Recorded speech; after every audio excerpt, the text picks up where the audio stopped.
Just ask them how I did it. I got out the limo, grabbed her hand, went upstairs and fucked her.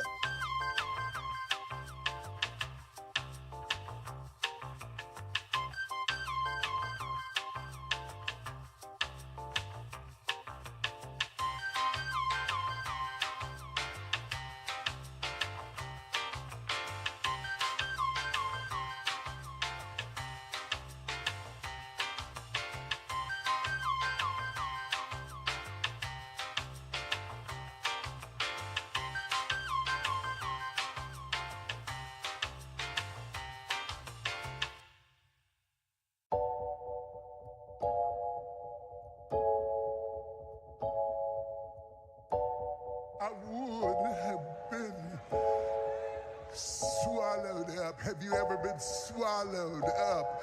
Have you gone through a time of swallowing?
Daddy, I like when you scrambling and scraping for shit. I like that.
I wanna be the best in the game, invest in my name. Check no restraints, I'm obsessed with the pain. I ingest, I retain, assess and I change. Possessed by the thought I'll be free one day from society's restraints. Money, clout and fame, mud, disease, a plague. We all love to hate, have to play the game, have to make a name. All our insecurities are on display. This is war with the enemy, think that it was meant to be. Living in a time where disease is on every screen. I won't let them fester me, I know most are festering. Negativity is a plague for the mentally weak. No mercy, all I got is working. Never stop searching, never quench the thirsty. I'm toxic and psychotic, with this logic you can't stop it. It's been chronic since I was a boy, so neurotic and chaotic. Go! I'm weaving. I could change the past with all I'm achieving. Got my foot on gas, never stop competing. If you break like glass, then this life's gonna eat 'em. Make mistakes real fast, then you learn how to beat 'em. If you take off the cast, you can see all the healing. If the pain's in the past, move on from the grave and put your foot on the gas. No, never stop competing, yeah. I've been doing this, I'm on it. I just wanna be iconic. Sipping on a gin and tonic. Got me going off when I'm on this topic, yeah. If I ever play, I want it. You know that I'm always honest. Stay away from those who are toxic. Keep them out your face, no way, you don't want them, yeah. Don't try to drain my energy. The enemy is everything. It's mentally, unhealthily, spreading like a rare disease. But I won't let it get to me. I don't need your therapy. I can leave a legacy of leading by intensity. Come on, we can fight this. Freedom is priceless. Spread just like a virus. Living in a crisis. Do you feel courageous? Do you seek greatness? Trust me, you can take it. Go on and take your aim. Yeah. Built to last with the webs I'm weaving. I could change the past with all I'm achieving. Got my foot on gas, never stop competing. If you break like glass, then this life's gonna eat 'em. Make mistakes real fast, then you learn how to beat 'em. If you take off the cast, you can see all the healing. If the pain's in the past, move on from the grave and put your foot on the gas. No, never stop competing, yeah.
Late night crew. Fuck going on, man? What's happening, cuz? We in this thing? I think we are. Say what's up to your boy. Happy Taco Tuesday. I made some of the greatest salsa ever today. I ain't gonna lie. Why lie?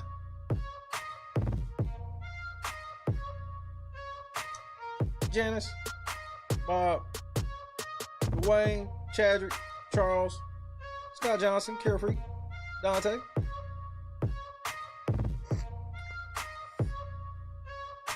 What, the Bruins lost tonight? They lost already? Yeah. Charles? Jerry was goody. I mean, I guess we did. Not an epic L. Oh damn. Well, get it out the way. Get it out the way now. You rather have an epic L this early than one in April. Oh, we got a doozy tonight.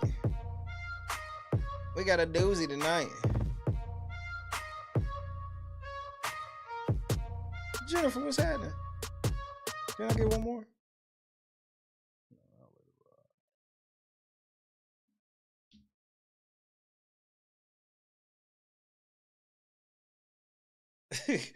Hey, I've been there. I've seen that. I've had that happen. I've had teams win championships and then get aired out. Game one, it's like, well, here we go. All right, guess let's see how this is gonna be. Lisa was good.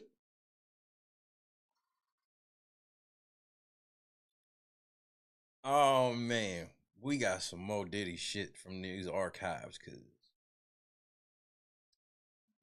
oh man, we do. We so do.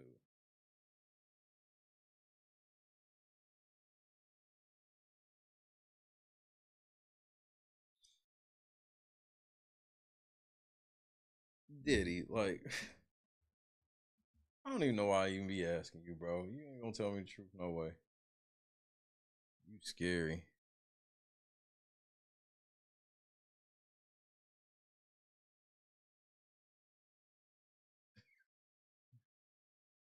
This is gonna be some cold work tonight.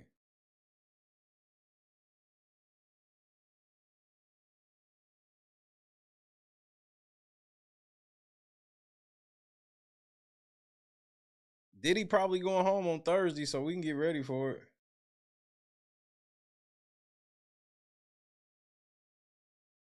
Come on, Diddy. Get me ready for tonight.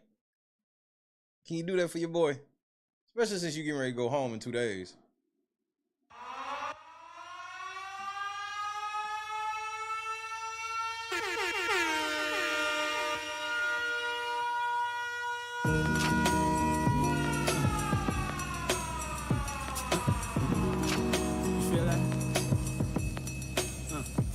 Must be love. Yeah, it feels like love. It's that boy, bitch. You know how we do. Stimulate my heart, surrender my mind. Look into my eyes and forever you'll find a bad boy turned good. How could it be true? And all through my pain, how could it be you? How could it be new? How could it be my cheating ways through? How could it be it's me in pursuit, about to get a white suit, about to get a night job just to keep my mind grounded in you and all that jazz. What else can make a nigga spend all his cash? A chick with a face, a chick with a little skinny waist, a chick with a mind to match her nice taste. Plus I got the mind to snatch you like wait. Why you wanna tie me up like Rick James? Reverse the Porsche, as long as you got them little high heels on. It's on. This is something I never wanted, but since I met you, I've been on it. I think about you all the time, can't get you off my mind. I know this can't be love. I know this can't be love, but baby it must be love. But baby it must be love. Oh, thinking I'm going all the way. I wanna show you, but I'm afraid. I know you say it's all on me. Maybe tonight I'll let you see. I know this can't be love. I know this must be love. But baby it must be love. I know it must be love. So easily, but I can't even fight it. You make me so weak, and I can't understand what you're doing to me. But I like it, I like it. I heard you whisper something to me. Hold me close now, baby, don't leave. Emotions taking over, something's controlling me. I know this can't be love. I know this can't be love. But baby, it must be love. But baby, it must be love. What am I feeling? It's getting stronger, and I can't hold it back for much longer.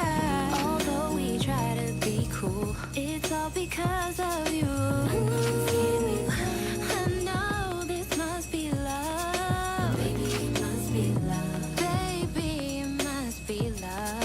Don't wanna give in to you so easily, but I can't even fight it. You make me so weak, and I can't understand what you're doing to me. But I like it, I like it. Now in a minute I'ma have to check myself into the cycle. I'm going crazy and I don't know what I'm fighting for. Seems too easy to run from this. In my mind saying I can't really fuck with this. Try to resist, but every passionate kiss blow my mind like a terrorist. You could be mine on some forever shit. I'm intrigued, believe me, try to be tough, but the look in your face is so delicate. It's something you doing, you got me in a trance. You got me ruined, doing shit I ain't used to doing. Think about a chance, maybe a slow dance. Maybe we hold hands, fur coats and friends. Keep going. Go diving on beaches with white diamonds in the sand. Then we hang gliding over can. And you could be my #1 fan. And I could be your love in the club for as long as the song lasts. The way you make me feel got me going crazy. Tell me what you're doing tonight. I'll be there right away. Take a ride with you home, babe. Oh, and you know I'm gonna give you my love. Boy, I'm so glad that you're mine. You're all mine. Do you wanna spend some time with me? Don't wanna give in. Don't wanna fight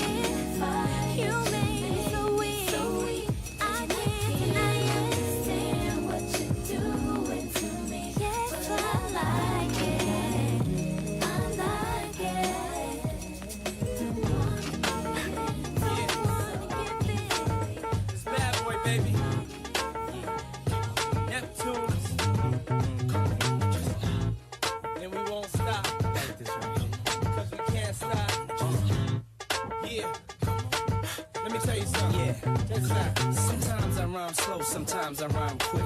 I was on 125 in St. Nick, chillin' with this chick named Time DeLeo. Was a hot girl, and everybody wanted to slay her. Cause she wasn't fond of players, only wanted ballers to spoil her. 6 figures and camcorders. So what you tryna tell me, dear? I got Bentley Benson and Mr. Belvedere. And I just wanna blow your mind. I'm talking literally blow your mind.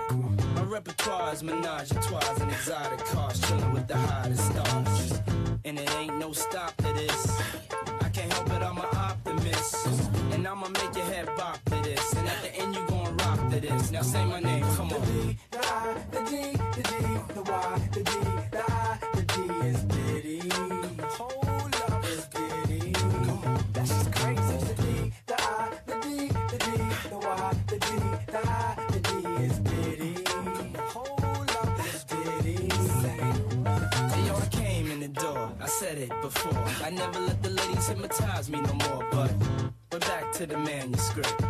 Cause I don't think you can handle this. From New York to Los Angeles, I think the whole world's scandalous. I'm just trying to keep the candles lit. Let the party people dance to this. Get out your seats and clap your hands to this. Because I came too far for me to be bourgeois. It's a Bentley to you, but to me it's a blue car. So Branson, pass me a jar. Cause these cats done went too far. Your one phone call sent 2 cars, and I still get searched by security guards. I guess that's what I have to do. Take the game international. Now what you call me? The D, the I, the D, the D, the Y, the D, the I, the D is Diddy. Hold up, it's Diddy. Come on, that's just crazy. The D, the I, the D, the D, the Y, the D, the I, the D is Diddy. Hold up, it's Diddy.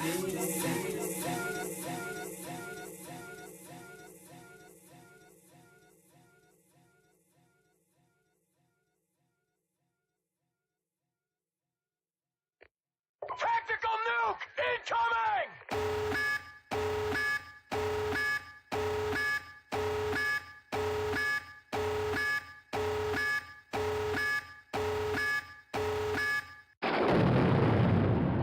Some of the things that are going very well for you, that are keeping people employed, Yeah. which is a great thing. I Am King, one of the top-selling men's fragrances in America, Yeah. and it's all over the studio here. But is it true that the inspiration to this fragrance, I Am King, was your breath? You know, Rick is so wild and has went so far off the meter. It's shit that I can't even tell you on TV. I mean, you know, for the sake of our friendship, you know what I'm saying? I'm not even gonna bring it up. But trust me, he's went there. He has went where it's like, yo, Rick, man, what the fuck is wrong with you, man? You done took this shit too far. And his response is like this: there's no such place. Darkness. Let's go to the abyss, nigga! I'm not with it, man. I don't want to go to the abyss, man. You know what I'm saying? Rick wants to go to the abyss. In fact, he dwells in the abyss. Rick James dwells in the abyss, okay? And he wants company sometimes, you know? And for some reason, he likes to reach out for me. Whenever I'm around, when he wants to go there, he will reach out for me to try to take me to the abyss with him. And I'm not with it, man. I'm not with it. And that's when we end up, you know, tussling or whatever, you know what I'm saying? Oh, so this is how we gonna play this shit tonight, huh, Diddy? So this is how remember, we just played a clip yesterday of a nigga asking this nigga if he thought some of this shit was megalomania.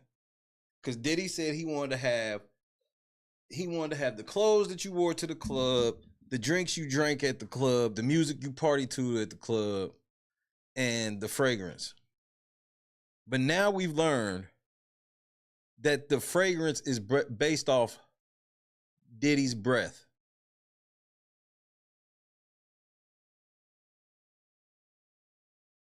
I'm losing my motherfucking mind, man. Yeah. Okay, now you gotta explain that to me with a little detail. No, as I smell my breath. It doesn't smell as good as mine.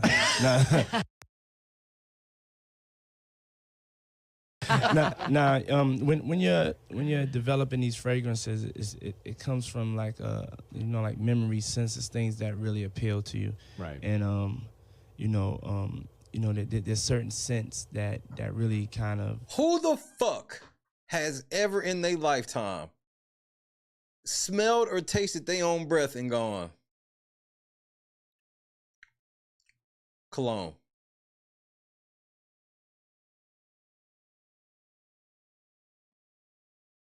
This nigga is a muff. This nigga nuts. You know, that I like that in the concept of my fragrances, I wanted them to make. I didn't want to make a cologne like your grandfather, so I always want to have like a right, because my grandfather definitely wouldn't have had no cologne inspired by another man's saliva. It's safe to say. Fruit base. So the first Unforgivable has like a citrus base, and this one right here has more of this this blackberry base that we use. Man, pause. And it started from, you know, and if you ever like smell like bubble yum. Yeah, I smell bubble yum. So one day I was smelling and I was like, you know, if that could just be one of the notes. It's so Puffy, you know what sucks? I've known my wife 20 years today. And I can't even say I've known that many. The amount of people I could really say I've known for 20 years on one hand. And in pop culture, it'd be like faint. You are in all of my early memories of my relationship, my wife, my high school. Like, you have permeated my life in a way that is very pervasive and perverse because it's you. KS Dub, what's happening? Joy, what's goody? Now, here we go into decade number 3. so many notes. So it doesn't, the fragrance doesn't smell like that, but the note of me getting the idea, the tipping point of the idea came from, you know, I was chewing some gum. And I was like, my breath smells pretty good. It smelled like berry. And then so I said, let me go and start it from there. But it doesn't smell like that, though. But it smells very masculine, very sexy. It's very a spoke in the wheel of the combination of the scents. Yeah, but you got to start somewhere. It's a perfect Valentine's Day gift, though, isn't it? Oh, yeah, definitely. Perfect Valentine. Right. Yep. On Valentine's Day, I want my bitch to buy me some perfume or some cologne that was inspired by Diddy's breath. Valentine's Day gift. Because a lot of people at first they thought when it was I Am King, and I know because I'm in the ads, people thought it was about me. And I could understand that, but it really was. It's not about me. It's about us. It's about like your father, your boyfriend, your brother, the king in your life. So to all the ladies out there, make sure you pick up I Am King for your boyfriends, your father, your brother, for Valentine's. Yeah, I'm good. Or just any regular day. You know what I'm saying? It's the right finish off touch. I always watch these commercials that Diddy is in, and I think to myself, I want to be an extra on a jet ski behind him. I mean, he's jet skiing. He's jet skiing with the tuxedo on, right, past a boat in the Riviera, full of chicks. Exactly. I like when you like this, Daddy. Daddy, I Is like this when you Ryan scrambling Seacrest and out here scraping dry and shit. snitching? I like that. Say that again, Ryan. Be an extra on a jet ski behind him. I mean, he's jet skiing. He's jet skiing with the tuxedo on, right, past a boat in the Riviera, full of chicks. Exactly. I want to. How come I don't get a sign? How come E doesn't say, "Hey, go cover that set"? Right. And Diddy's just like, shut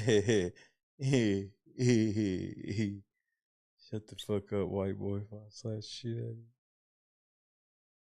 you. Speaking of commercials, what is this commercial? When I started Sean John, it was a young male consumer that nobody was speaking to. He wanted more fashion, more style, more flavor. I was able to bring him that. Being authentic is an art form. I think I've had the most fun with making my products sexy. Sexy is in the details. My whole portfolio of brands represent aspiration.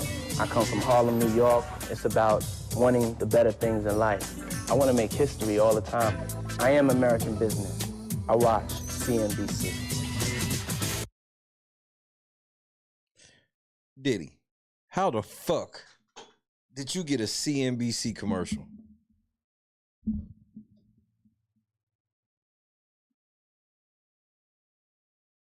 Huh?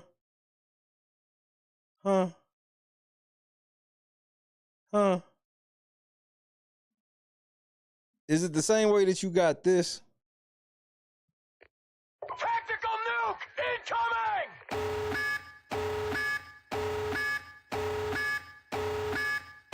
Diddy would never pay somebody to promote their product.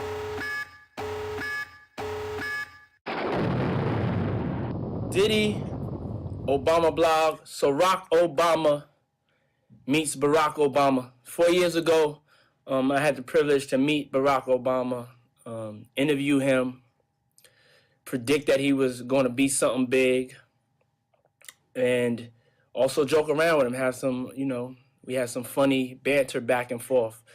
We was really like snapping on each other a little bit. It's some footage that I will always thank God that I have, and I got a chance to meet and talk to this great man. I wanted to share it with y'all. Happy Obama Day, baby. Happy Obama Day. Happy Martin Luther King Day. Your dream is now a reality. Check out this exclusive footage. Barack Obama meets Barack Obama. Peace. Introduce yourself again for me, sir. I'm Barack Obama. I'm the U.S. Senate candidate from the state of Illinois. Why the fuck is Diddy in this position? See, these are the positions that should worry you. Girl, dad, what's happening? Napa, what it do? These are the positions that should worry you about Diddy. And you becoming a black Democratic senator, this is a big deal. This is a big deal. Well, absolutely. We've got 100 U.S. senators from across the country, and right now not one is African American. So part of what we hope to do is to break that barrier, make sure that African Americans, Latinos, more women are included in the process, because the U.S. Senate makes decisions about a lot of stuff, war and peace, what we do with our tax dollars, etc. The reason why I'm bringing up that's a big deal, because it's proof that the voting process can work if minorities and young people get involved. The disenfranchised that don't usually vote can make changes and can change. Does that include anything about do you want us to vote so we can enact change on sex trafficking laws? Or are you cool with where they at right now? The face of politics, do you agree? Absolutely. Listen, you're a motivating force for young people all across the country. You know what Chrissy said to me earlier, and I was like, you right. She was like, Diddy is probably the first ever influencer. He's definitely the most successful influencer of all time. Diddy is probably the first influencer and the most successful influencer ever. Music moves people. You're a trendsetter, but part of what we want to do is to make sure that we're setting a trend in terms of political participation. Music, fashion, all that's important. But people have to also understand that, when our young men and women go to war, somebody's make that decision, and it's typically going to be young people. Whether you work at Mickey D's or you're producing records, your tax dollars are going somewhere. And young people have to be involved in that decision-making process so that their interests are looked after. Now for some questions that the people want to know. You have disenfranchised young voters that feel like their vote doesn't mean anything. Why should I vote? I'm not going to vote. They don't care about me. They don't talk my language. They don't listen to me. Can you tell them why it's important for them to vote this year? Well, Diddy, you really on this bullshit? This is going to be a critical year. I mean, we've still got wars going on overseas. Young people are the people who get sent to war. It's not old people that get sent to war. You've got a situation right now where a lot of our young people can't afford to go to college because they don't have money. Well, that money is being spent on things that aren't as useful to our society, but would help, young brothers and sisters all across the country. And so the decision-making process is one that young people have to be involved in. And part of it is also that it's a way of asserting your power. You don't want to give away your power any more than you want to give away your money. You wouldn't give away your money to anybody that just walked down the street, but when you give away your vote, I may. You're giving away a little bit of power that you have to influence the things that you see around you. One of the biggest things I get is that young people, they feel like things aren't getting better. All this talk, all these speeches, all these conventions, all these parties, it all sounds good, but it's not affecting me. It's not going to affect my life. Minorities living in the inner cities, Watts, south side of Chicago, Detroit, New York, Brooklyn, Queens, Miami, Opelika, the hoods all around the world feel like things aren't changed for them. Puff, you keep on talking me, you blue in the face, Puff, you blinging. You living in the Hamptons, we don't want to hear that, and this and that. I feel you. So what could you say to those disenfranchised disenfranchised young brothers and sisters that really need the help, that need a change, and that are hitting me with this, and I'm here to try to get some answers for them. Well, listen, things aren't going to change overnight, and folks are still going to have to be responsible for themselves. So it's going to be important for our young brothers and our young sisters to get an education where they can, to focus and discipline on their dreams and how they move them forward. Nobody's going to solve everybody's problems, and so people still got to have some initiative, but it makes it... Diddy, this is boring as fuck, nigga. And just like listen, call MT. We're gonna give you a platform. We're gonna give you a way to speak because you on to something, kid. Well, you on to something. You making sense to me. You got me. I am franchised. I'm not disenfranchised no more. And we gonna keep it nonpartisan, but we gotta applaud when somebody's making sense. Because we've been all around, all over, speaking to politicians, and this is what we call real talk. This is what now y'all. What other politicians have you fucking talked to, Diddy? Understand why we vote. We're gonna edit everybody else ass out and just run his yeah. I appreciate y'all. Thank you. And I just want to say how much I appreciate Puff Daddy for doing. Hey, you stand on this, Barack? You still fuck with Puff? Hey, you ever been to Puff party? Because I heard his Miami house. I heard that, you know, it's real private. He got private elevators and shit like that for his homies. You know, so the media can't see. The kinds of work that he's doing, because he doesn't have to do this. But this is part of what is important about giving back. And all of us have something to make a contribution. There are a lot of brothers and sisters out there. Who is he giving back to right now, Barack? Ooh, you total yourself. You said he don't have to do this, but he's giving back. Giving back to who? Don't say the community, nigga. This is not him giving back to the community. Who are doing well, but aren't thinking about the folks left behind. And if you can't reach back and pull some folks up with you, then you shouldn't be in the position that you're in right now. One last thing. Yeah. It's neck and neck right now between Kerry and Bush. The polls is neck and neck. The youth vote, the minority vote has a lot of power. Can you express to them the power of that vote and what it means with only like 12 weeks to go? Is it like, how many weeks? 4, 8. About 9, 8, 9. Okay, it's around 12. Around 12. Right, yeah. Okay. Don't listen to these. Yeah. That's right. That's why I like you. Around 12 weeks to go. 12 weeks to go. Make them understand the power they vote. What it means right now for it to be neck and neck, and the power they have in their vote right now. Well, some people just got to remember what happened in Florida. You know, George Bush won the presidency. He thinks. Based on just a tiny margin of votes. If a few thousand people more vote in Florida, you've got an entirely different direction of the country. We probably don't go into a war in Iraq. We're probably spending more money on schools, more money on job training, more money. Hey, nigga, so how y'all politicians be literally blamed? This nigga try to blame all of Florida for that. On programs for ex-offenders, all that stuff makes a difference. You folks can make a difference right now. And like I said, don't let people overpromise what you can do through politics. It's not going to solve the problems of the entire world, but it makes a little bit of difference, and it doesn't take that much effort. You get registered, you vote, that takes about 15 minutes. And if you can't spend 15 minutes on deciding what your community is going to look like and what your country is going to look like, then you don't have any cause to complain. He making sense. That's what we need. We need people to make sense. We applaud you, and I want to apologize for not sweating. But I do this so much. I'm so cool. I just want y'all to see everybody I'm interviewing is sweating. I'm not even touching my brow. I'm so cool, and I want to apologize. I ain't trying to make you look bad or nothing like that, but I'm just so cool. Why would Barack Obama sit here with Diddy like this? A t-shirt. I tell you, if he was wearing one of those fancy designer clothes he's designing, he'd be sweating just like me. The guy's good. The guy's good, y'all. Let's give it up for him. I appreciate you. Nah, nigga. Nah, Diddy. Don't trip, Diddy. I got way worse. I got some shit you gotta explain. Why was you talking about big death for clout? Tactical nuke incoming! Not just clout. Promo.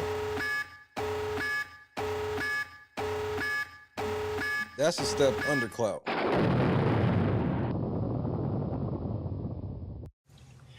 Diddy Biggie Blog. What's up, y'all?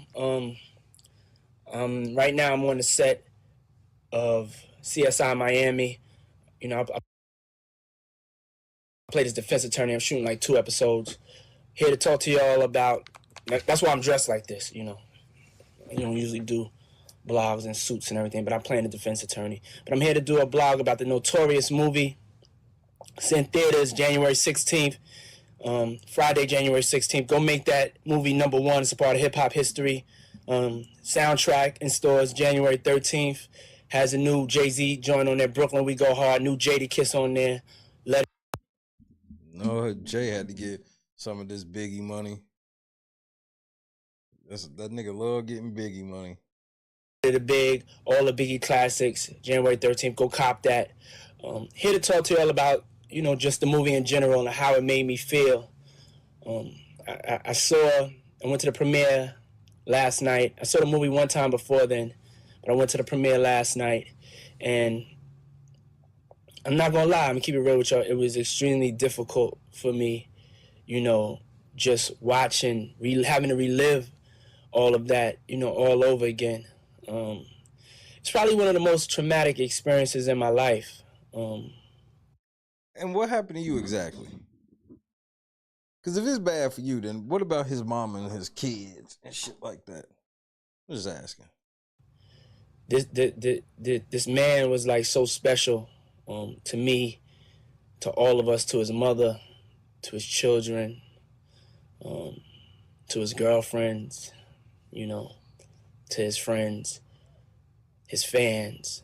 And it just, but for me personally, I wanted to speak to y'all from more of a personal aspect. Mm-hmm. A lot of people ask me, how does it feel to, like, you know, watch yourself in a movie and watch, you know, Biggie and everything and relive that? It hurts, you know, it really hurts. You sound, you know, I could probably honestly say, like, over the years, you know, I've made records and I've done performances, and, you know, I've been able to really try my best to continue his legacy on, but I really kind of suppressed a lot of things that went on during that time. I think it's true to say, like, when you go... Nah, nigga. Nope. No, okay. So here's my question, Diddy. If you repressed a gang of shit from that time, then how was you able to help them on the movie? Come on, nigga. Don't start this goofy ass shit, Puffy. Come on, Puff. We just got started. Through a tragedy, it just changes you. You know what I'm saying? I think a lot of things change about me. Like what? Did you become better? Oh, that's a damning statement, Puff, because I got a question.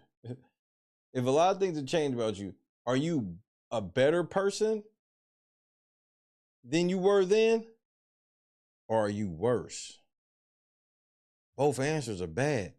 Because if you were bad then what did you do that ended up getting big popped? What did you do? I mean, because it ain't necessarily that you set big up. It could have been something you did. And that's how that was the get back. Some things I want to get back. Some things I'm glad they changed. And, you know, you lose a lot of things inside of you. And, you know, watching the movie, it like made me not want to give up on the things that was taken from everybody involved. You know, we lost big, and it took a lot of our spirit away. And, you know, I'm gonna fight every day to try to, you know, get that back. I'm proud of my man. He's on the big screen. His legacy lives on. Y'all got to finally see Christopher Wallace. But I ain't gonna front it. It's been real hard for me during this time. Just, you know, really looking at it and reliving it.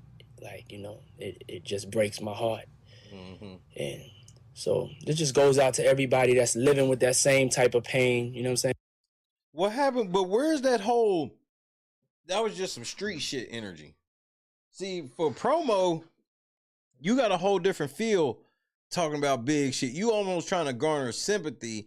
And then as you're garnering sympathy, make sure y'all go check out the movie. Hey, nigga, this is a wild-ass strategy, Diddy. And This goes out to my computer's bugging out, y'all, sorry. This goes out to everybody that's just out there living with that same type of pain, the pain of loss, and what that does to you and how it changes you. And I just want to say that don't fight. Don't let it change you, you know what I'm saying? Because I'm going to fight. It may be a little late, but it ain't never too late, you know? Hope this blog kind of makes sense, you know what I'm saying? Oh, it does. I don't know if I'll ever be over that loss, you know what I'm saying? I love the movie, though. Go check out the movie. It made me laugh. Let me ask you this. Have you ever seen Puffy at any point in time shed a tear over this nigga? I'm just asking. Have you ever seen him shed a tear over this nigga? He round? Good night, cuz. Just one. If you do, let me know the video. Made me remember great times. It made me be proud of how far we've all come. Made me dance, you know, and also made me cry.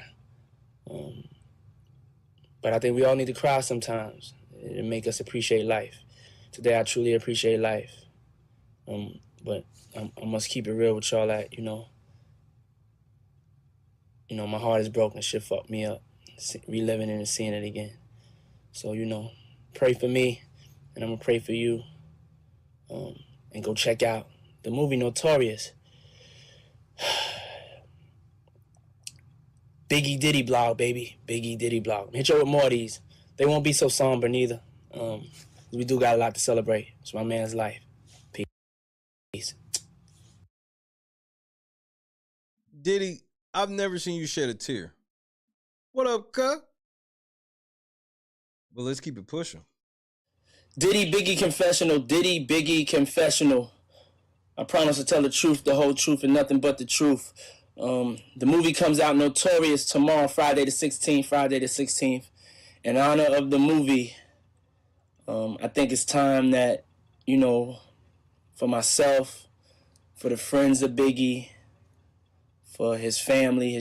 Remember, Diddy don't never talk about this nigga murder or nothing, but now he's ready to open up during the rollout of the movie. Children, that we use this movie to kind of bring closure. Anybody out there that has gone through or experienced a loss, you know that you go through a lot of suppression of your feelings. By the way, the whole concept of this blog is that I'm gonna tell y'all things that y'all don't know about the whole Biggie situation in honor of the movie coming out. I'm gonna reveal some things that are not in the movie. I'm gonna tell you some feelings that you don't know that I'm having now, some feelings I've had, and it's gonna be cut up in different parts. So this is part one, you know, and every couple of hours until the movie comes out, we're gonna drop different parts. So back to what I was saying. The whole journey of this movie, the whole process of the movie, going to watch the movie is one of the hardest things that I've ever done. So you just before we let him finish, I just hope you get why I say he did this shit for promo. You hearing? It opened up so many wounds for me. Anybody that has experienced a great loss of a friend or family member, the thing that I realized, because I did it, and you may have realized, is that you kind of figure out ways to suppress the feelings and not deal with it. You just don't deal with it. No, that's your until way one day out of explaining nowhere, a song or a picture or something makes you deal with it. In this case, you know, I made Missing You. You know, I would shout Biggie's name to the hilltops. Do it. You know, we would do everything to, like, the whole Bad Boy family, myself, the family. We would do everything to keep the legacy alive. But watching the movie, it was no running. It was no hiding from it. You know, I've changed. I can speak only for myself. You know, not trying to be selfish. It's more of a personal block, letting you know how Sean feels. So please don't take it like this is a selfish me thing. No, I mean, I guess it is, because I'm trying to tell you all about me. Nigga. So take it however we got to take it. You know, I lost a lot, you know, as we all do. It changed me. It broke my heart. it took my spirit. I can honestly say and confess that, me making music, producing music, hasn't been the same since Biggie passed away. It hasn't been fun for me. I love to do it. That's not saying I don't love to do it. I'm just being honest. It hasn't been fun. Nigga, what? That's the confession?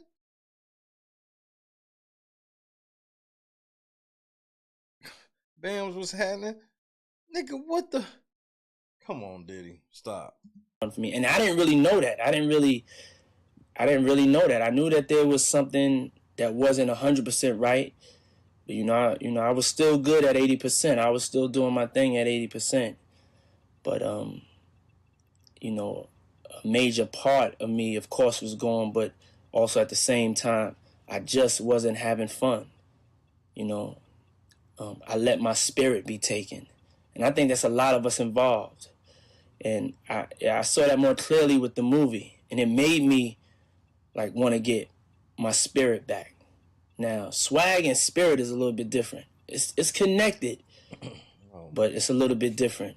Spirit is deeper, Nasty word. And I've been very upset since I've seen the movie. Just been very depressed. Crying.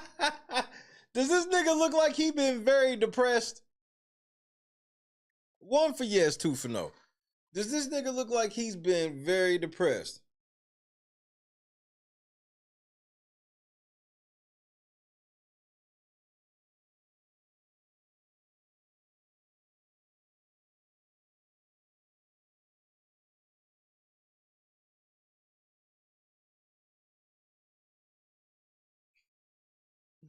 Crying a lot, praying a lot, reminiscing, laughing. You been crying a lot, nigga. A lot, smiling a lot. Ain't nobody ever seen Diddy cry.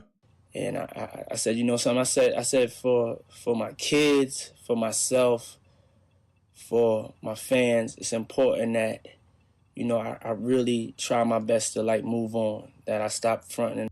Man, if y'all niggas think this nigga look like he been crying and depressed, man, y'all got it, bro. I ain't gonna argue with nobody this evening. And I try to move on.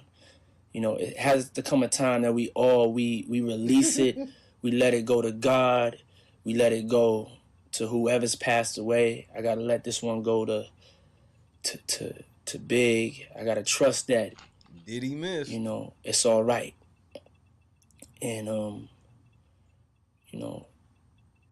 when this movie drops, I want all of us to be born again. Everybody that's been touched by it, from you, his fans, to his mother. Hey, wait. When you say born again, I'm gonna need you to be more specific, nigga, because that could be a demon rebirth. You could be talking about being in a bathtub full of blood type of rebirth. His sons, his daughter, everybody, his friends, his family. I want this to be African and closure bliss. for us. I want us to all get our spirit back. I look in all our eyes and we ain't the same. I don't want to go, we'll never be the same. No. We could be better. We could learn from the situation, really. And it took 10, 12 years. How can we learn? How can we learn when you won't tell us what the fuck happened? We can learn from it. Learn what? But, I want my spirit back. I want you to have your spirit back. I want to have fun again. When you say you want your spirit back, is that really you saying you want your soul back? When I'm making music, I want to have fun again in life. My man's life was a great, incredible. Motherfucker asked if that steak was still on fire.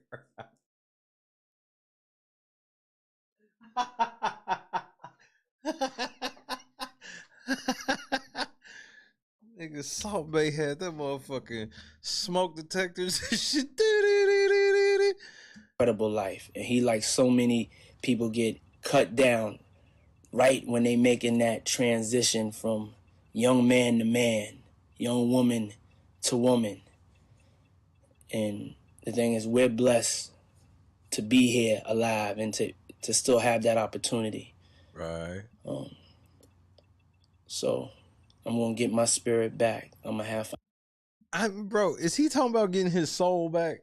I want to thank everybody for supporting me and supporting Miss Wallace, supporting the kids, supporting Big. We just continue to be there for each other in this closure. And let's celebrate this movie, celebrate this release. It's in theaters tomorrow, and the movie's great.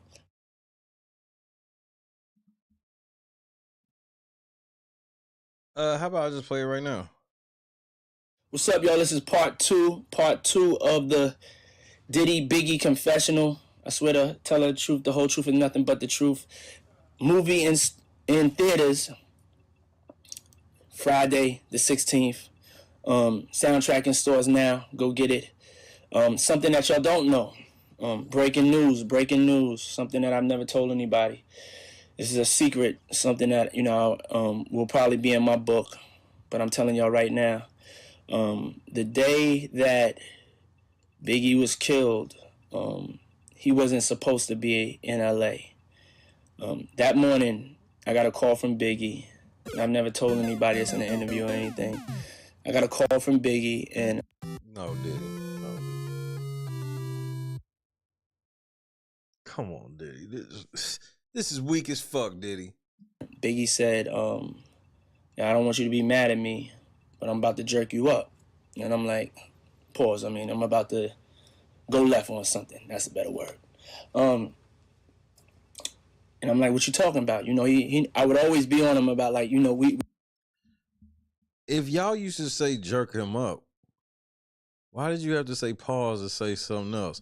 Wait, what happened? Interview or anything. I got a call from Biggie, and Biggie said, I don't want you to be mad at me, but I'm about to jerk you up. Oh. And I'm like, pause. I'm about to go left on something. That's a better word. And I'm like, what you talking about? I would always be on him about we young, black entrepreneurs, businessmen. We have to be on time. We have to be prompt. He said he was supposed to go to London. He called me. Hey, nigga, are you giving us motive for you to knock him off? Look at his face, bro. Are you giving us motive for you to knock him off? You was tired of that nigga being the fat fuck. His leg was already busted up. His fat ass always sitting around eating cheese steak, cheese eggs, and Welch's, a T-bone steak, cheese eggs, and Welch's grape. You was tired of that shit. This nigga snoring and shit in the interviews. And you told him, we supposed to be black entrepreneurs. We supposed to be on time for shit. Nigga, Diddy, are you giving your motive? Wait, hold on, nigga. Wait. Black entrepreneurs, business is a better word.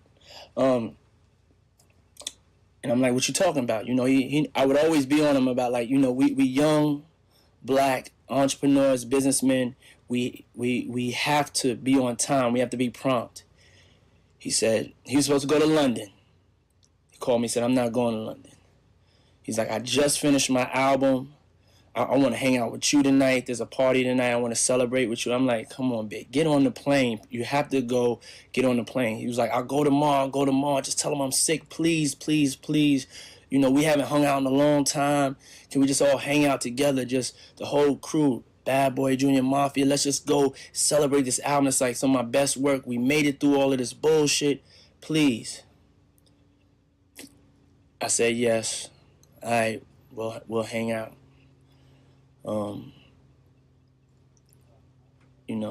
It's a call that I always remember. Not for the fact it was me. Wasn't a way that I could talk him out of it. You know what I'm saying? I didn't run. Yeah, of course not, Diddy. Of course you would try to talk him out of it. Why would you ever do that? He was his own man at the end of the day, right. And he just wasn't gonna go. Mm-hmm. So it was just the call just plays over and over in my head. I'm like, what if he would have just got on the plane? So that's something that y'all didn't know. So, you know, some things are just meant to be for reasons that are beyond and above us. And I think this movie is a testament to that because his life, he's touching so many people in a positive way with his life. So check out the movie. You can't get Puff to talk about Big. This nigga try to act like he was gonna talk about Big for fucking movie promo. For fucking movie promo, nigga. Nah, cousin. This is wild business.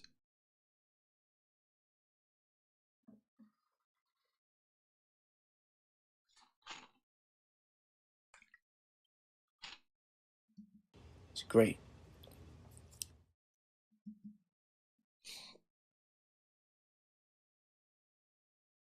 Diddy Biggie The Confessional Part 3.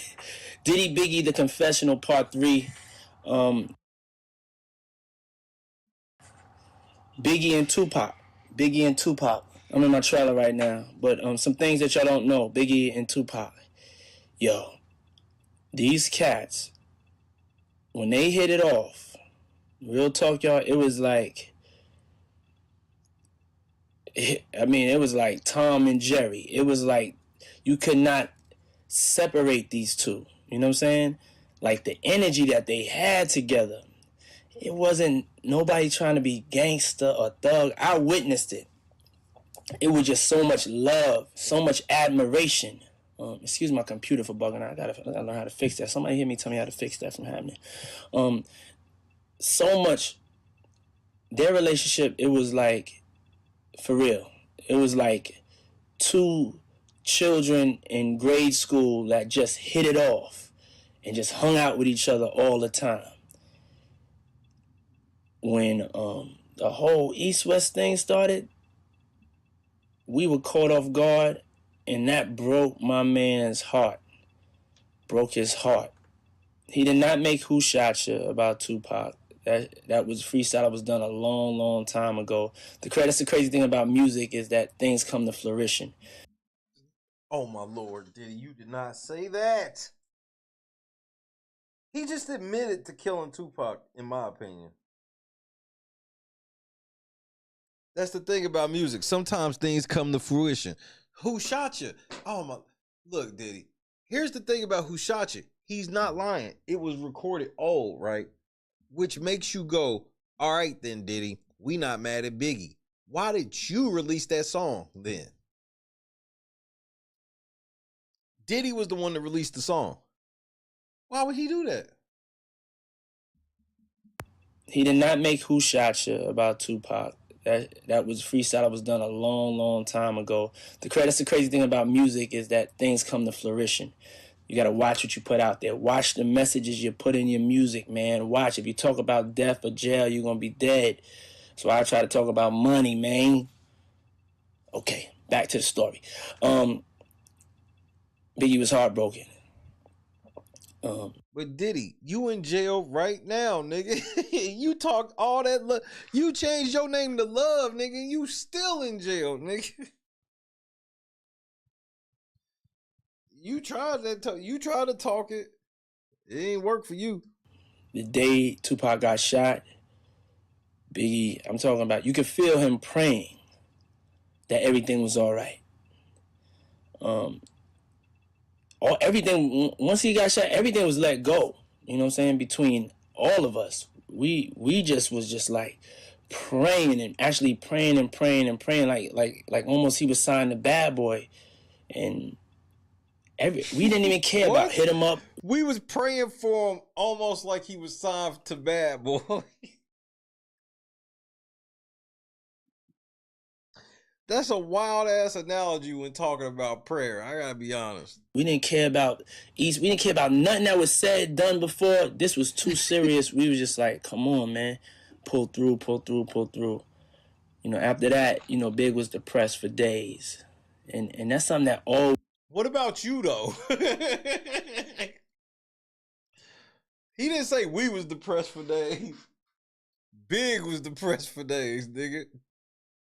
I was low-key looking at his fat ass, man. You get your fat ass up, stop crying over this weak ass nigga. He dead, nigga. If you don't shut the fuck up, you next.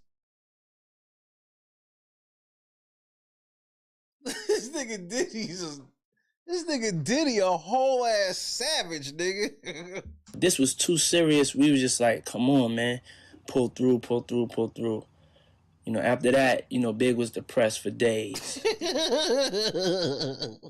And that's something that always just hurt him. He never really understood that. You know what I'm saying? Because you can't say, like, you know, You understood it, though. Big couldn't understand it, but you could. You and Keefy D understood it, though. You and Keefy D, y'all understood that shit, though, right?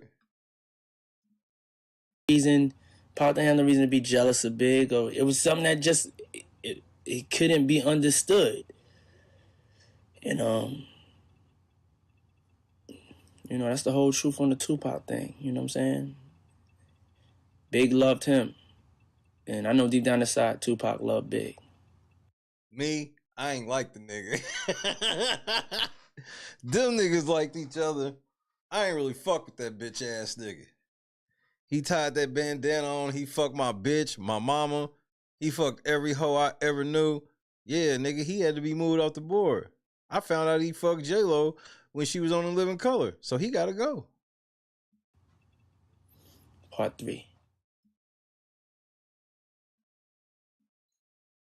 This nigga Diddy out here saying the mostest. This right here is part 4 of the Diddy Biggie confessional.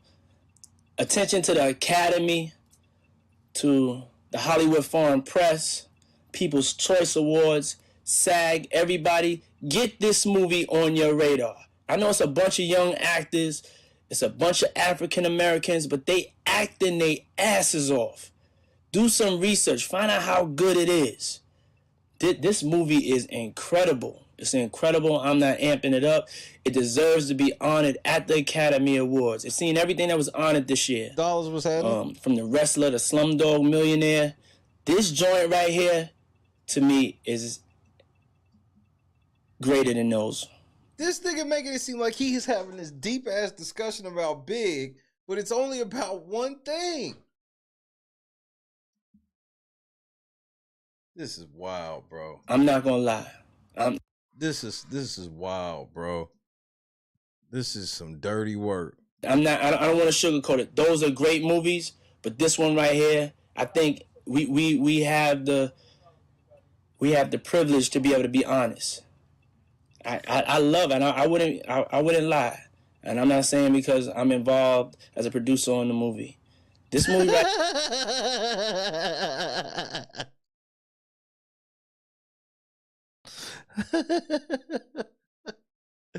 Just trust me, nigga. Hey, I promise I'm not just saying this shit because I'm a producer. Javon Barksdale. I'm not just saying this shit because I'm a producer.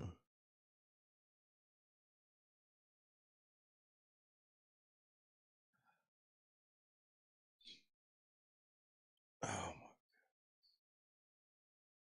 my.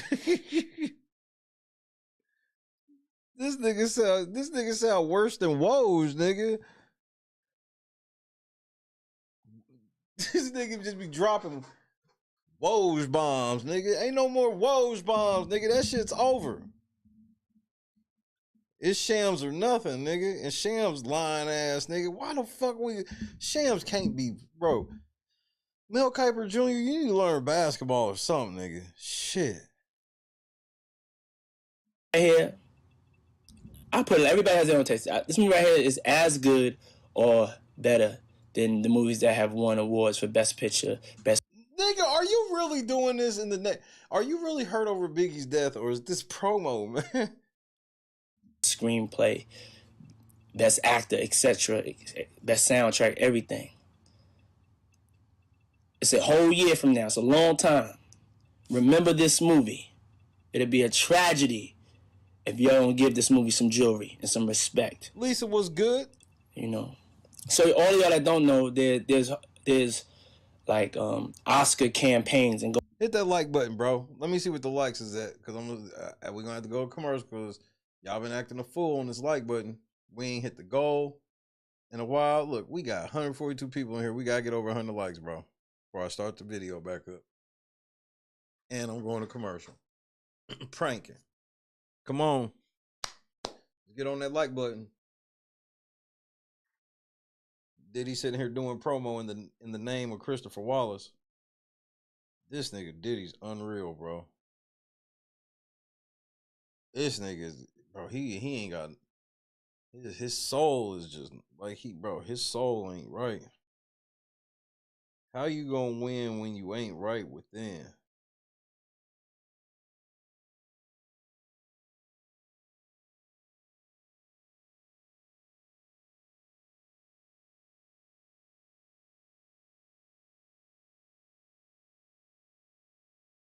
Well, I'm not surprised by that, Donis, because I ain't gonna sit here and act like Diddy just be putting out weak ass shit. You know what I'm saying?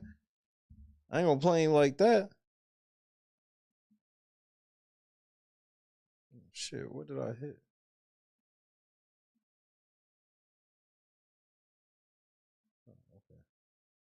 Golden Globe campaigns. This is just my campaign, my pitch to everybody that has a vote early. At least check the movie out. Yeah, at least check the movie out.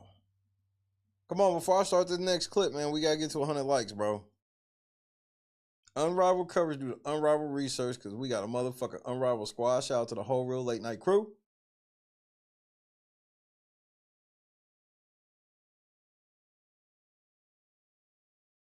Hit that like button.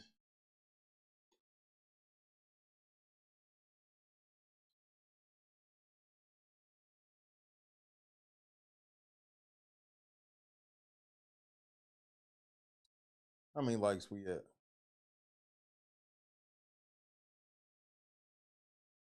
Need 10 more likes. 10 more of them things.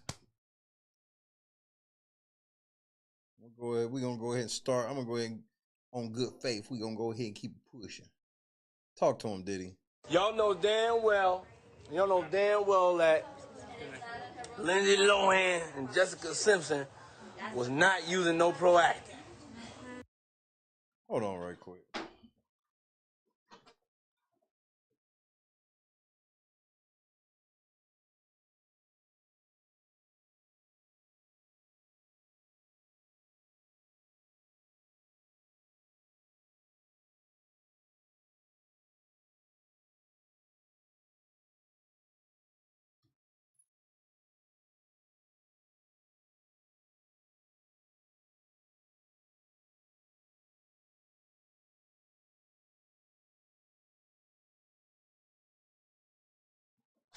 April done lost her damn mind.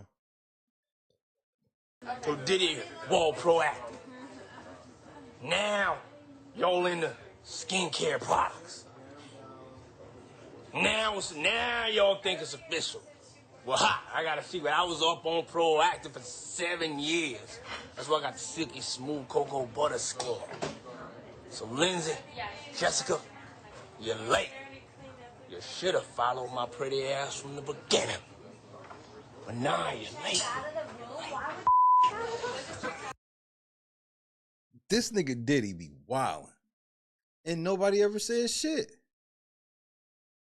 How come nobody ever says shit about this? I'm so serious. Why didn't anybody ever say shit about this? Tactical nuke incoming! I just want to know.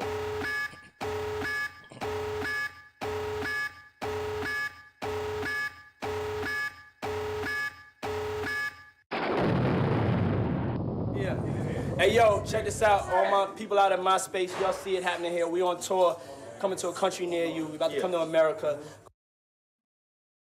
Snoop, you went on tour with Diddy? And look at Snoop. You know I sold out, nephew. The history books are wild, bro. I'm trying to tell y'all niggas, bro.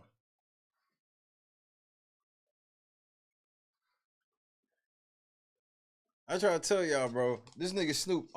Remember, that's why Suge them like. That's why Snoop told y'all he was scared on that flight back. I see why. You was really with them niggas. Suge always said you was with that nigga. You try to play that shit off. You went on tour with the nigga. How that work?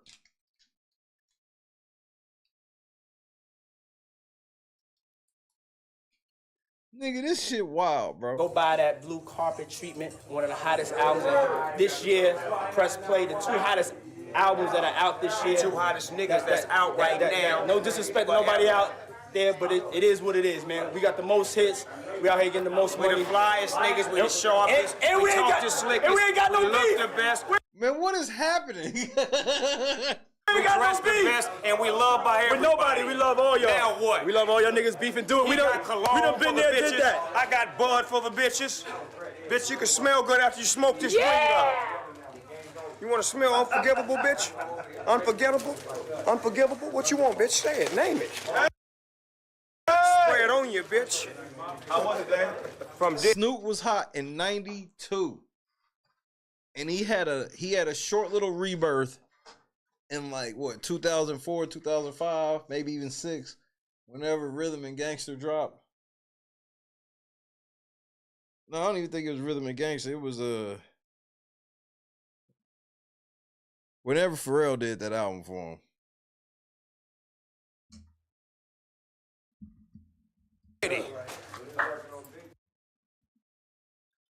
Snoop, I thought Diddy was the ops. Hey, tell me. Now, we gotta be honest. And I want y'all to watch this video carefully. And tell me that Diddy is not high as fuck on drugs.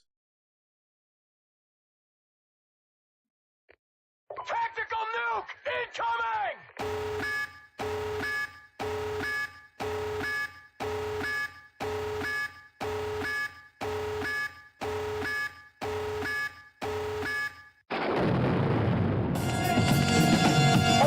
On your neck. You feel me? Oh, what's up, y'all? It's your boy Diddy.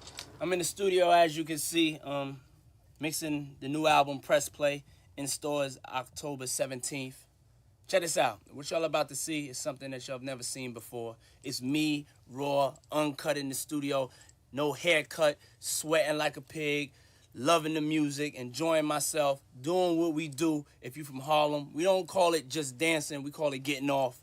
This is a record off my new album, Press Play. This is how I actually made the record, okay? So here's some uncut, raw, vintage footage that nobody will see except for my family on my MySpace page, all right? I love y'all. Here it is, the world premiere of the most lowest budget video I ever shot in my life. It's getting off. You are about to enter another dimension. A dimension not only of sight and sound, but of mind.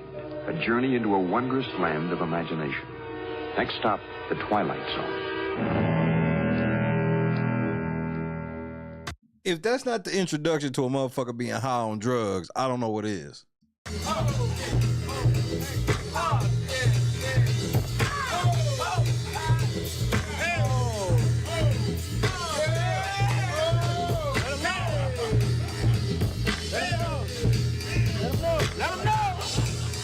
Acting like they too hard to have a good time.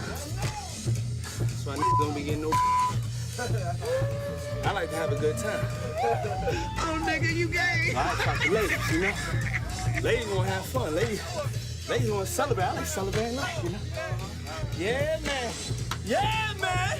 Oh.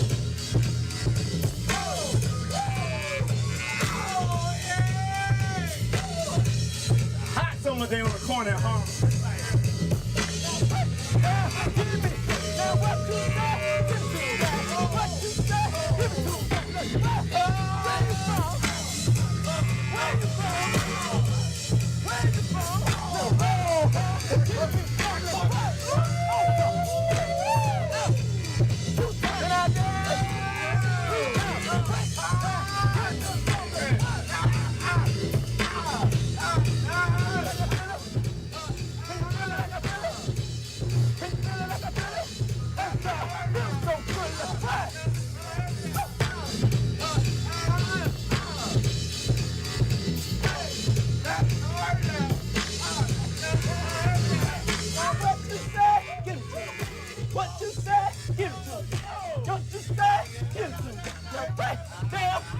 some. Let's work.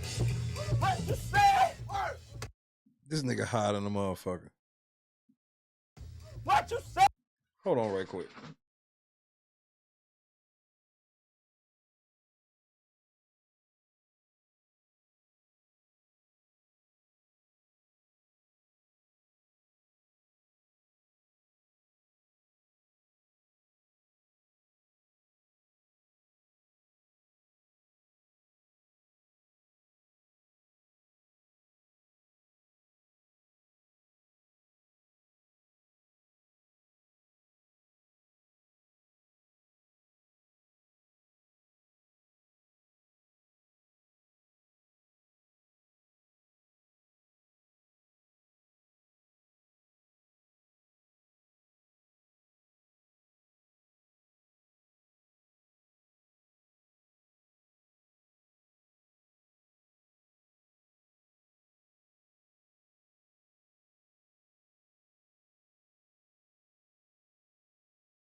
All right.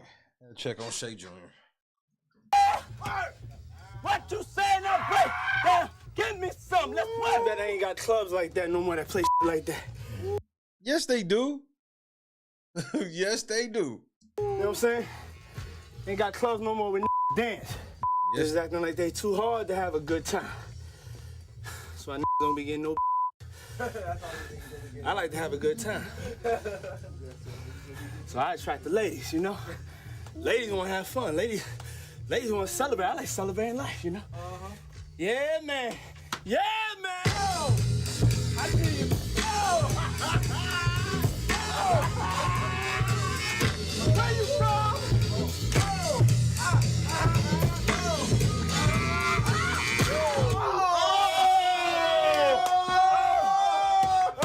He's about to get into a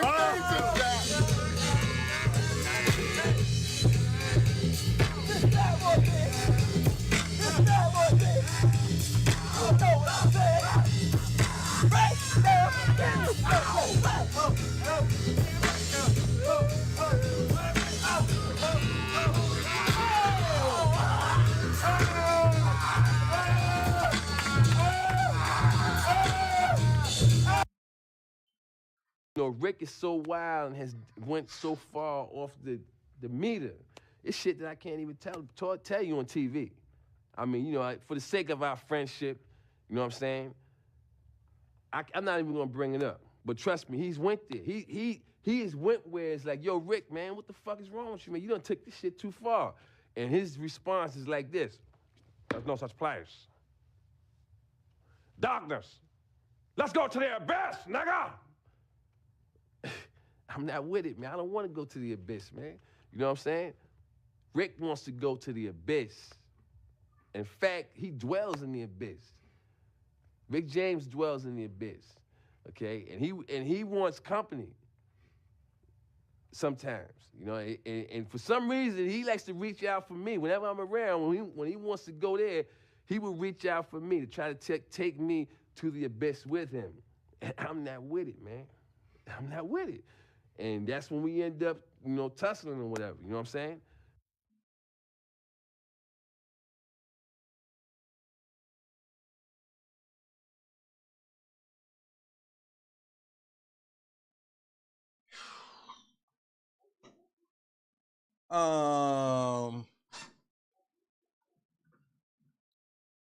This nigga got his pants down. He's sitting in another grown man lap.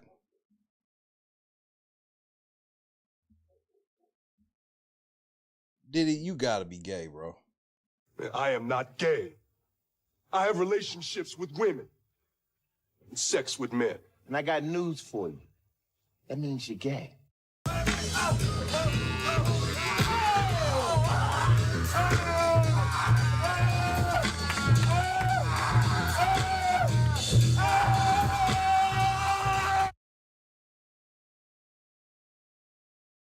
And he calls that getting off.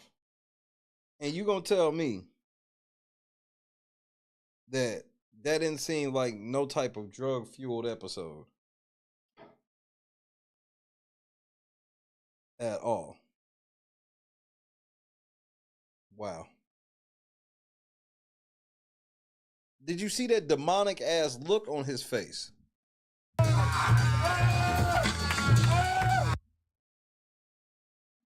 Yo, the devil's in full effect. He looks truly possessed by a demon. He don't look like he possessed to you? Okay, you got it. If you say so. That nigga said 99 fruity. I'm done.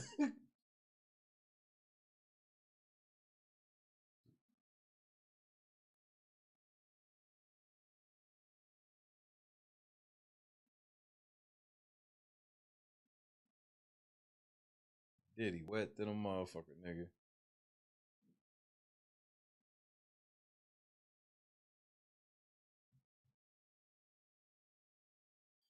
Let's see what the 6 degrees of Diddy is about. Entrepreneur. I never did anything that I do for money. And I think that's why, I've always been blessed, because my motivation was never the paper. It was always about just doing the best that I could do. What? Out the cap. Then I felt the paper would come. Y'all ready to go? Sean John is like a phenomenon, but it's real. It's been in existence, I think, we're going on like 7 years now. I just didn't see anything out there in the marketplace that really spoke our language. All the men's fashion was so boring. Came with the idea to come up with a fashion line that would have some swagger, that would represent the urban culture, but also be aspirational. Wouldn't just be baggy jeans and sweatsuits. Would go into suits and dress shirts, ties, fragrances, children's clothes, like a whole lifestyle label. That's what we've created. You're gonna see a lot of this. We're gonna bring that back. #1 young men's line in the department stores. There should be no man in the world that doesn't have a bottle of this. That unforgivable. Well, nigga, I'm one. Right there. We have the #1 fragrance out there. There's a little controversy surrounding the ad. It's like I took a picture and we wanted to do it in a sexy way. So there's a shot where I'm kind of naked with just a sheet, and there's 2 young ladies that's naked, and you got to check it out. Can't imagine why that would be controversial. It's a little bit controversial. My favorite food is soul food. I have two soul food restaurants.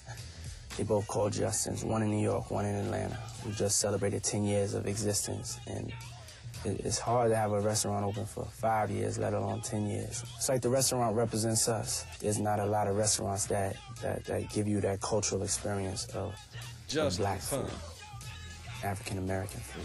Bad Boy Films, we off to an incredible start. Okay, The Bad Boys of Comedy is a new show that have on HBO, and it's opening doors. The whole concept of Bad Boy Television, we opening the doors for us, people of color, and we one of the things we know how to do best is we know some comedy. Also producing Raising in the Sun on ABC, which I'm going to be starring in for next year. What we do is Black history, so that's the way I carry it. The world is watching us, and if we do it the right way, then other young minority-owned companies, it'll be easier for them to come up and do their thing. Humanitarian. On the 2004 election, I knew that even myself, I wasn't really an engaged voter. I think, especially in the hood, especially being black, we ain't voting. We ain't even paying attention to it. The whole thing is a bunch of BS. My thing was just we never gonna make no changes if we don't really recognize the power and having political power. If you don't know, if you've been sleeping under a rock or something and you don't know, today's the big day. It's Election Day, November 2nd, 2004. We, over 40 million youth and minority voters, are going to decide which one of they... Told you Diddy was the first influencer, man. Christy was right. Butts is the next president of the United States. Yeah! We started the process with Vote or Die, and that was the slogan.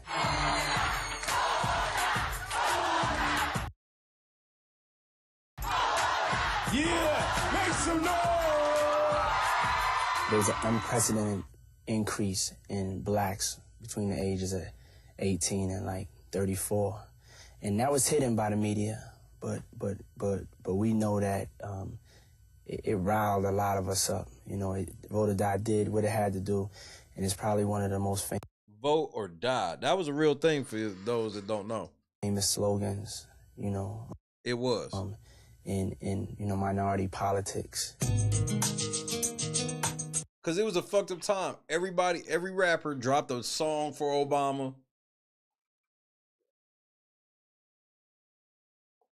It was ridiculous. It was when you realized that the Democrats actually own mainstream rappers. That was the first time you realized that shit. I didn't go down to New Orleans. Me and Jay, we were talking on the phone. So we were like, we got to do something. We here to show that, you know, we're supporting each other. Like, you know, if your brother get into a fight, your whole family come outside and jump him. So how come you ain't outside when this nigga getting jumped right now, nigga? You've been with that nigga when you had no hair, and now you look like a fucking idiot. We jumping them now. Yeah. We're going in $1 million to the relief fund right now. You know, and this is from all of us. You know, Steve Harvey, you ever took your ass to Diddy house? New York, Brooklyn, everybody from everybody. Steve Harvey, you ever took that motherfucking man unit over to motherfucking Diddy house? Right. The whole hip-hop community. 1, 2. Running the New York City Marathon, it probably was one of the biggest accomplishments of my life. You know, everybody respects that. I even respect that. I don't really know how I made it. I almost died running that thing. First of all, y'all know I was running to raise $1 million for the kids in New York City. Not with that mohawk. What, you thought you was motherfucking, who was you trying to be, old boy? Usain Bolt? It was an incredible experience to have the whole city, the whole nation, like, you know, rooting for you just to finish. Yeah, Diddy. Sound good. Diddy at home. Family means security, trust, and just happiness and joy, you know? Right here, this Mama Combs right here. As you see, she got her shades on in the house. This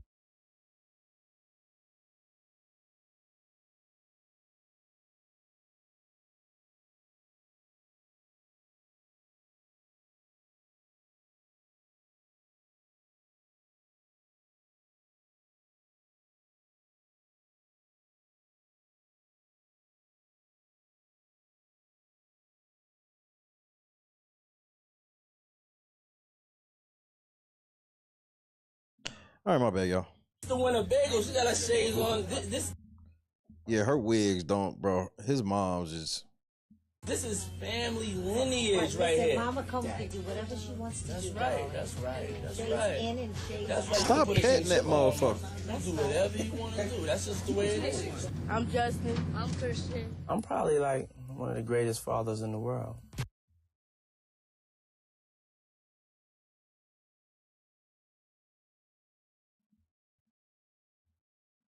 Out the cap. I feel every father feels that. They love performing.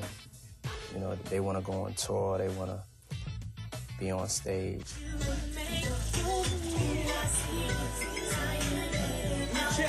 Check.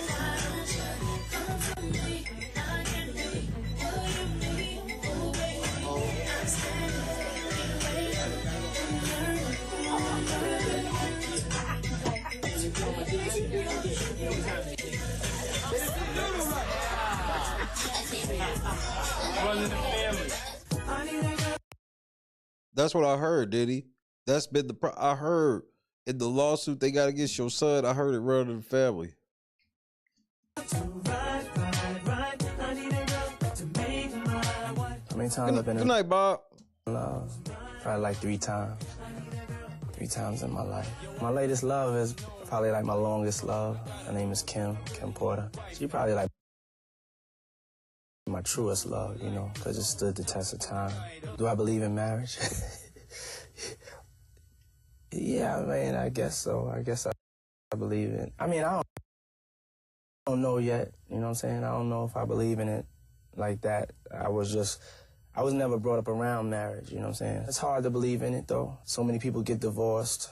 So many people, as soon as they married, you see everybody walking around miserable. They ain't having sex no more. They ain't touching and kissing each other. But, you know, I think if I was to ever get married, I think I would definitely get married to Kim, because our relationship is already rare. The rumor is that I'm having girls, you know. I definitely respect a lot of the hype because it is twins. Just wow.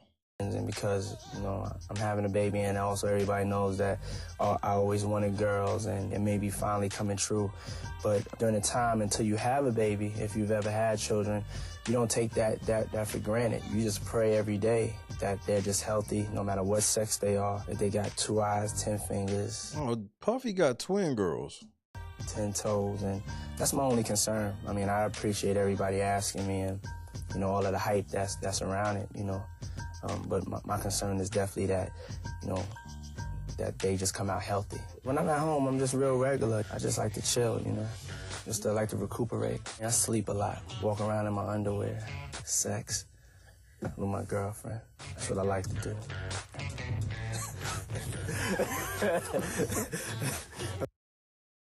Walk around in my underwear, sex with my girlfriend. That's what I like to do. Baby oil? I mean, y'all wanted me to be honest. If I got some spare time, that's what I'm going to do. The new album. Press Play is my new album.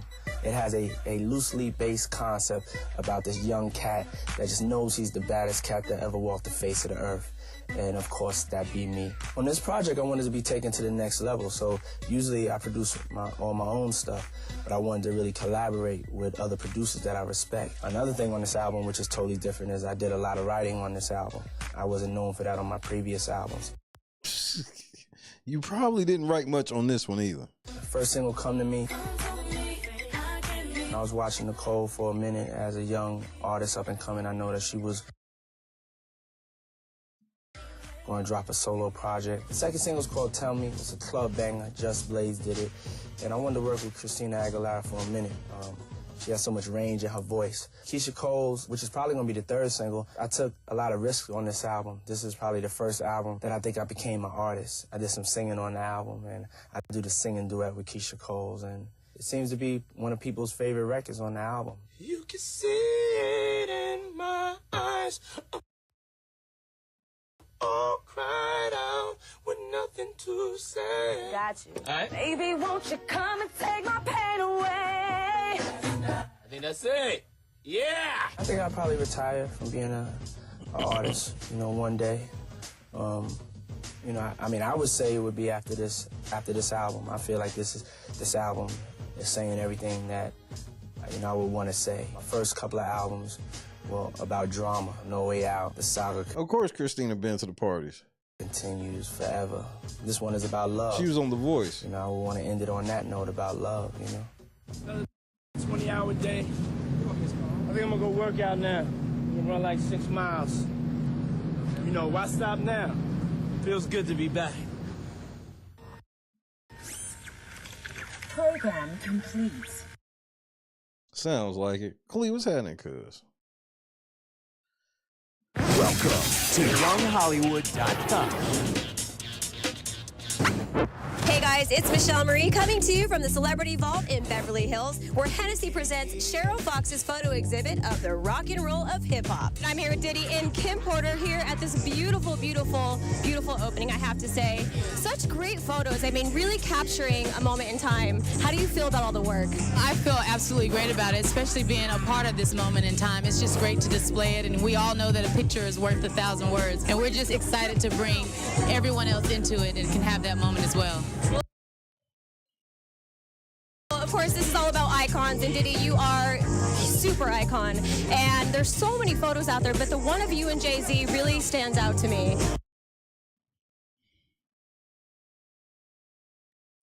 I want you to pay attention. Laura, what's happening, cuz? Squad in the building. Laura with the 4-piece. What's happening, cuz? I want y'all to really pay attention to what Diddy say this picture is and what Kim Porter says this picture is. Hey, cuz, your mind about to be blown on this one. What was that moment? Do you remember that time? Yeah, that was at one of my birthday parties, and I was just telling him I appreciated him coming. He was on tour, and he flew in private after one of his shows just to come to the party, and he had to fly back down. I was just telling him how much I appreciate it, you know, how much I value our friendship. People see us as competitors and different icons in the hip-hop game, but that was a moment of just two black brothers telling each other how much they appreciate each other. Tactical nuke incoming!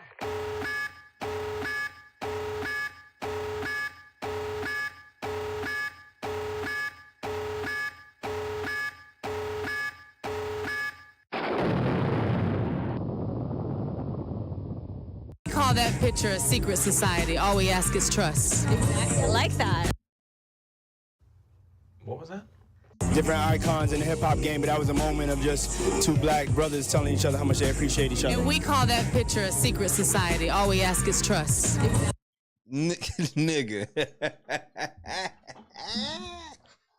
Nigga.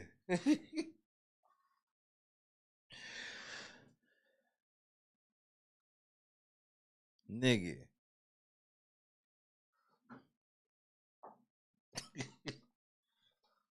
We call that picture of Diddy and Jay-Z secret society. All we ask is trust. That right there is secret society. All we ask is trust.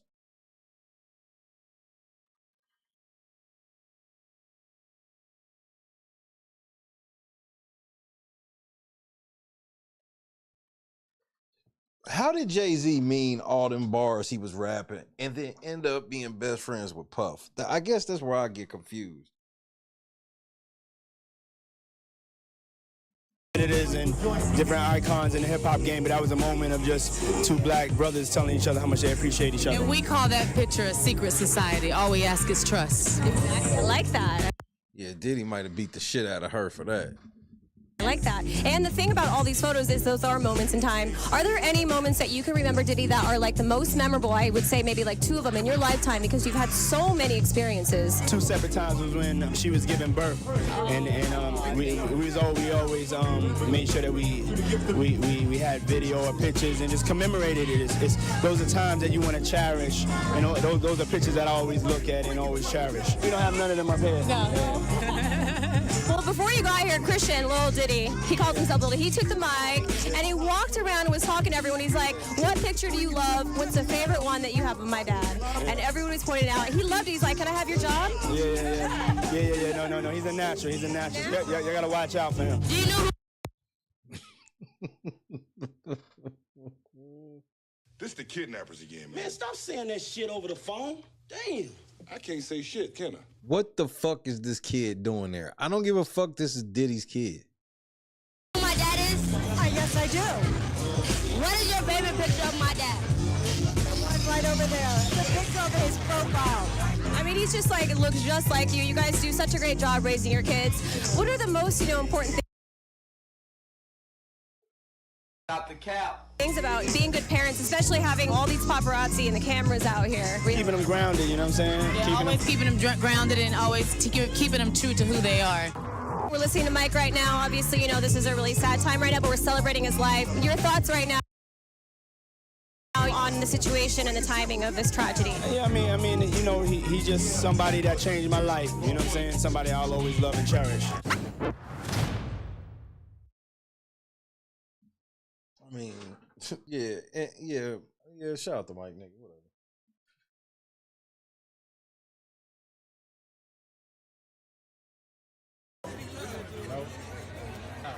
You got her? Coming up.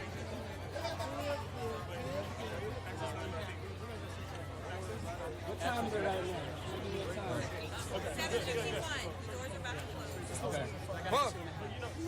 Buck, what's up, man? Hey, how you doing, boy? Right? Cool. Congratulations. Juicy J. Yo, do you have her? Come on.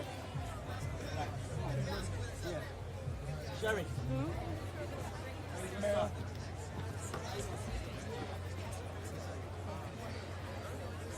Unbelievable. Huh? Diddy up here with Kim Porter and Cassie, nigga.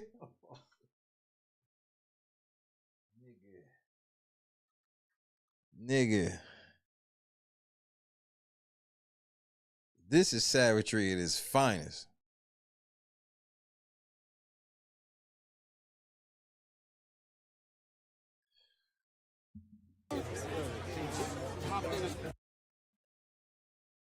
Right, Diddy. Just how, you know, it just happened that way. Got you.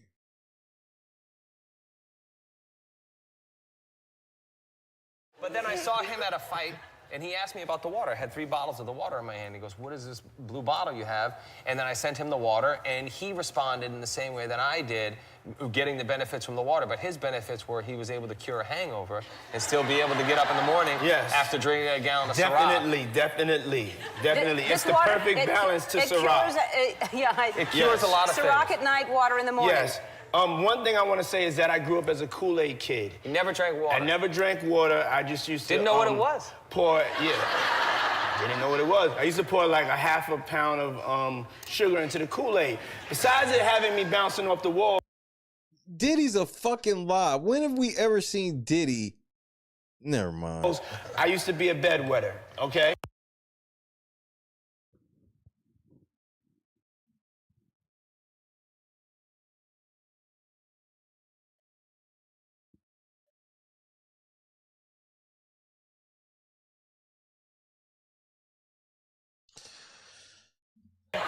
And so, yes, I'm confessing. I used to be a bedwetter. And then so I went on this quest to stop wetting the bed. And the first day I had a sleepover and I didn't wet the bed. It was like one of the greatest days of my life. And it gave me the swagger that I have today because I stopped wetting the bed.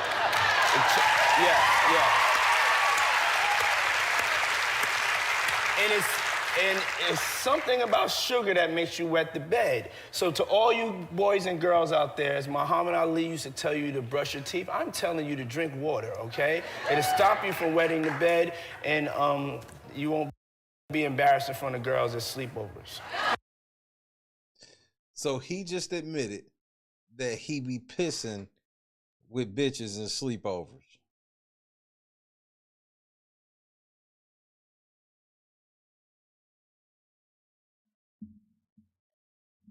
I'm losing my motherfucking mind, man. Andrea was having number 5.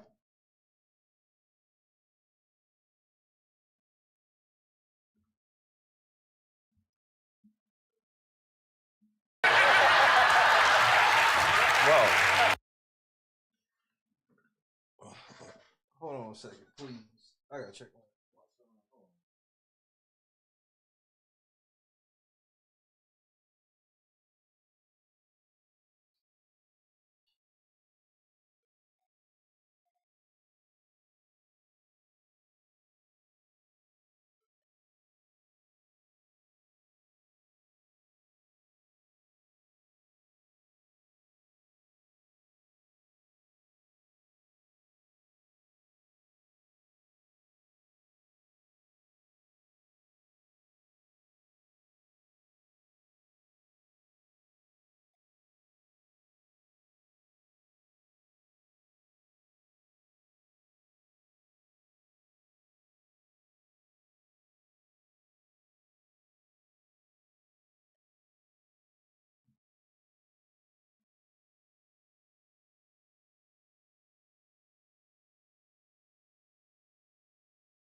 This nigga be pissing on bitches at parties. He just admitted it, bro. What kind of play dates, Evan? And you won't be embarrassed in front of girls at sleepovers. Why would you be having sleepovers with girls at a young age? See, this story don't make sense.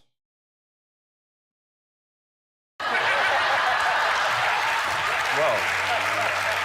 Why are girls at sleepovers? What kind of play dates, that is? Yeah, what kind of sleepover? What girls are at sleepovers? I mean, What- Thank you. Thank you, Ellen. I grew up in the hood. I mean, whoever Yeah. would take the kids, that's who was sleeping over. What? Niggas, stop blaming niggas, bro. Don't go in white neighborhoods blaming niggas for shit, bro. Don't do that. Please don't do that. Come on, mate. You know, open up. It seems as if on your last album, you kind of went in the studio and just did whatever the producer. Be one of the great icons of the hip-hop movement. I don't know how, I guess it's the same sort of thing as rock and roll in a way. It's just it's come more directly from black culture, whereas rock and roll took that R&B blues and then into white culture via the Beatles and all of that kind of stuff. I gotta ask you now, you really seem to be a natural on stage. Like, I heard you didn't have a choreographer. I know that you do stand-up comedy, but are you a rocker? Is this like coming out of you? Is this something that... I'm normally a bit shy, right? But like in some situations, not if you're you're being paid to show off, but like normally I'm a bit shy. I wouldn't normally pretend to be like, say karaoke, when people are doing karaoke, that makes me nervous, you know what I mean? It's crazy to think that Russell Brand ever had a moment in the mainstream sun. You know, because like if you're up there, you've got to be all serious. But here, they sanctioned it. They said, right, you're allowed to do it. So I thought, what I thought rock and roll is about, right, is sex. So I thought, right, what you've got to do is express what it would be like to have sex with all of these different people. It made me feel good. I gotta be a rock star, man. There's certain benefits to it. So, all right, so how was it working with Diddy and Jonah, actually? Jonah, he's hilariously funny. I know him already, so it's a buzz to work with him. Diddy's new to me, right? He looked after me. He took me on an enforced holiday to Vegas. He's a very intense man because I think he come from nothing and now he's very, very powerful. People that do stuff like that, they're intense. Now, not this nigga clocking Diddy, bro. Now, I like him. He's very influential. Say that you don't want to do something and Diddy does want you to do it. It's really hard to not do that thing. Is it the mind fucking or? He's a bit like the mind fucking.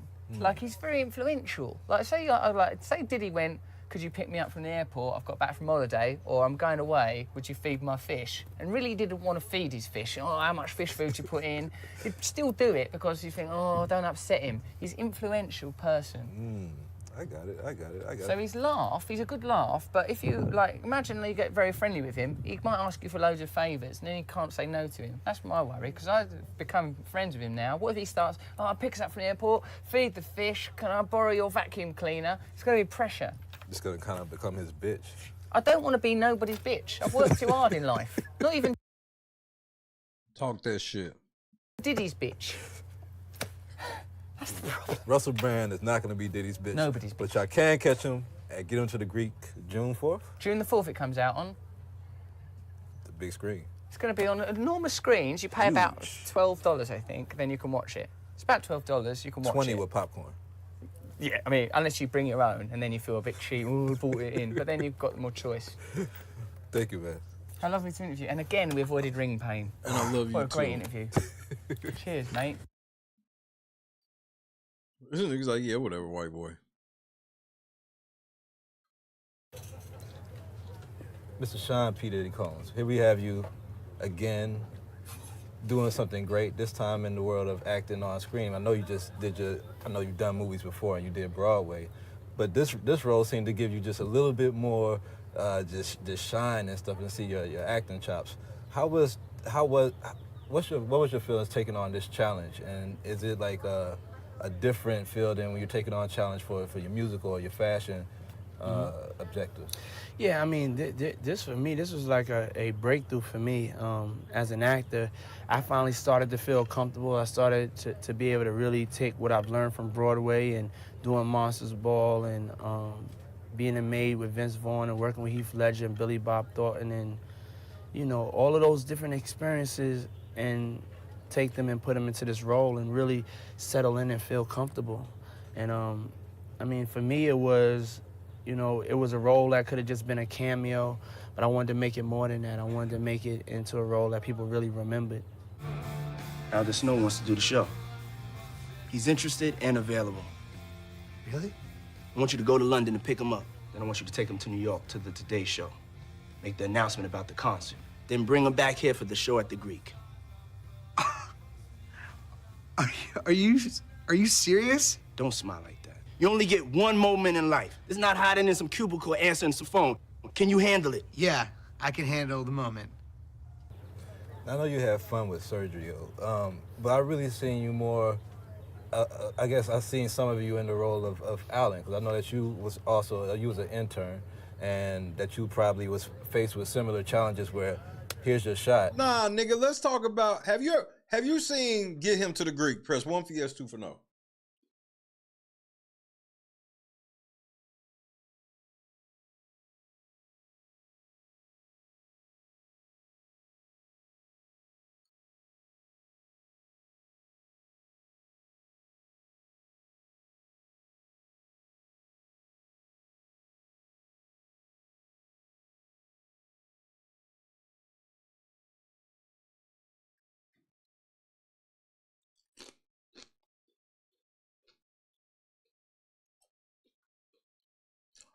He's literally playing himself. Here, let me see if I can find a little montage that I could be able to play.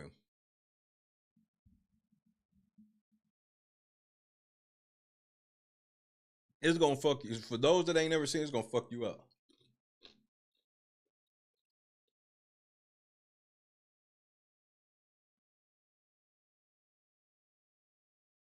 Like, some of this shit is going to fuck you up. And Diddy's like, oh yeah, I'm just acting. I said it back then. But again, this just goes back to him saying shit out loud and nobody paid attention to it.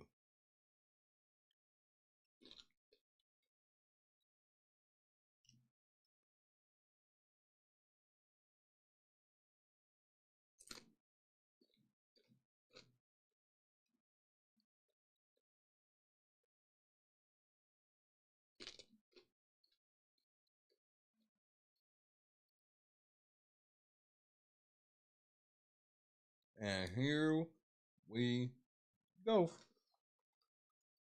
This meeting in order to humiliate me. Yeah, he's actually staring at me. He's really pissed right now. Swear to God, I'm not joking, man. Yeah, 6:30. I gotta go right now, though, bye. I apologize about that. Throw that phone out of my office. Please don't make me do that. Throw the phone out of my office. Throw that fucking phone out of my office. Y'all think this meeting is for me? No, this meeting is not for me. It's for y'all. See, I'ma be all right. I'm straight. I got villas in Brazil, Tahiti, East Hampton, West Hampton. Sergio gonna be fine. Fuck a recession. I own 20 kookaroos. 21, sir. I own 21 kookaroos. Y'all don't own one kookaroo. Not one. Not one. Y'all are fucked. You all are fucked. Everyone loves chicken. I'm doing fine. Yeah, chocolate motherfucking daddy. He discovered chocolate daddy. How much did chocolate daddy sell? 15,000 units. 15,000 units. This girl. Don't talk. She got a. Not gonna talk. I shut the fuck up. 15,000 units. You made me vouch for chocolate daddy. 15,000 units. I got 6 fucking kids. You know how much money that is to put them through school? You know how many Air Jordan 6 black kids wear? Now I need y'all to listen to something that's a game changer. Play that shit. Gonna fuck your shit. Gonna fuck your shit. Gonna fuck your shit. Right here. Gonna knock your bitch. Gonna bang your bitch. Gonna knock your bitch up. Gonna. It's called mind fucking. You ever been mind fucked before? I don't think so. I'm mind fucking you right now. You are? Can you feel my dick fucking your mind? I can't really feel anything. See, that's it. That's the art of it. I'm mind fucking the shit out of you. Hope you're wearing a condom, because I have a dirty mind. What the fuck did you just say, nigga? No, you love African Child. Your mother loves African Child. It's your girlfriend's favorite album. You love African Child. You bought 10 copies on the first day. Okay, yeah, I love African Child. So lie to him. No, we don't lie to people. We don't do that. We just believe in valid truths. Do you like African Child? Hell fucking no. It's the most racist, condescending shit ever made. The fuck you calling me? A house nigga? Do I look like African child? No. You just called me a fucking house nigga. No, I don't think you're a house N-word. No, I I wasn't. don't like fucking African child. But if he asked me if I like African child, I love that shit. I play that shit in my fucking sleep. I wake up to it and I brush my teeth to it. I love African child. I got it. But no, I don't love African child. Don't ever ask me that fucking question again. Hold on. I love you. I'm sorry I said I love you. I mean, come on, player, lose the paint, man. It's not gangster. That's your problem, man. You're always trying to be gangster. What are you talking about? The name of the song is called I'm Gangster. You're 5 zippers away from Thriller. Oh.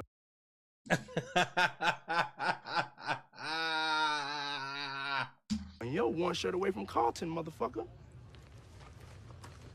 Fuck off, Sergio. You can fuck me all you want, but you're gonna change that goddamn paint. Harry, listen, your job is to keep him sober for the next 30 minutes. You lost control, motherfucker.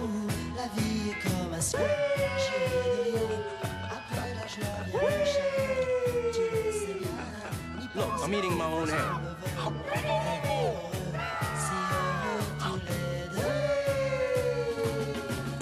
To the back of his head, are they? No. Babe, I don't see no string cheese. All I see is baby bells and chocolate pudding. Let me look in the dairy drawer next to the Go-Gurt. I don't see no Go-Gurts. You need to put these shits where I can see them. He wants me to put drugs up my ass, and I don't know what to do. Then you put the drugs up your ass.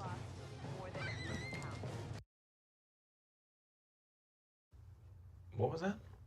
You need to put these shits where I can see them. He wants me to put drugs up my ass, and I don't know what to do. Then you put the drugs up your ass. Acting. He's acting. What's the problem? Please don't make me do that. This is the opportunity that you've been waiting for. You are now in the power position. You hold all the power in your ass. He will do whatever you want him to do. Isn't that enabling him? Yes. I would have been swallowed up. Have you ever been swallowed up? Have you gone through a time of swallowing? That's what we do. It's only a little bit of heroin in your ass. Nobody's gonna die. You know what you signed up for. It's Biggest Loser time. It's Biggest Loser time. Hey, nigga, what the fuck? It's Daddy's favorite show. It's Daddy's favorite show. We gonna party these pussy limey motherfuckers into the ground. They're gonna be dying to leave Vegas. But we gonna have to mind fuck them. A deep mind fuck. Let's get our mind fuck on. Y'all need to take a hit of this Jeffrey. It'll calm you down. Sammy. Hey, shouldn't somebody stop this? Feel how good this feels? I'm gonna cover the whole outside of my house in this material. My house is gonna look like a fucking werewolf. He's acting. This is acting. The plan is working. This is what old pussy used to look like in the 70s. I miss that. God! Now that's what I'm talking about. Oh, no. Where did that come from? Keep stroking the wall! Keep stroking the wall! That's no Jeffrey's gun. My... Oh! Ah!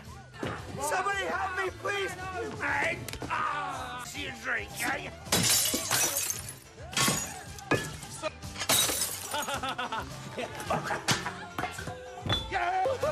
See if you like this. Where the hell you been? Went to see Cher. Cher? How was it? Amazing. This is all your fault! You got these gay bodyguards, nigga? Ah, it's fucking Catwoman! It's so mean! That's enough! Not easy being a parent! Ah, shit! I'm sorry, Pops. You okay? Damn! Now this is what the music industry is all about. Sergio, it's go crazy. I love this game! He's Jeffrey. Let's go! Bye! No, I don't think so. You're crazy! Where you going? Run all the way back to L.A. Sergio is chasing us! This is the longest hallway of all time! Where have I seen him running through a hotel lobby like this before? I can't quite put my finger on it. Or through the hotel hallways. Maybe it'll come to mind. It's Kid Ricky! You cannot outrun me! Yeah, you can't. The last time a motherfucker tried to outrun him, that shit did not go that well. I can't vouch for that, fellas. I will vouch for that. Acting. Acting.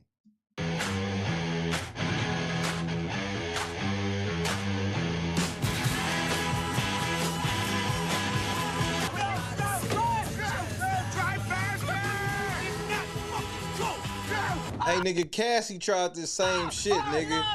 And she found out this nigga's the Terminator. Why aren't you bitches going? Come on! Go, go, go, go, go! The plan worked. Now that's a mop. I'm telling you, Cassie tried that same shit, nigga. Now that we understand who Sergio and Get Him to the Greek is, now let's hear him explain him just acting.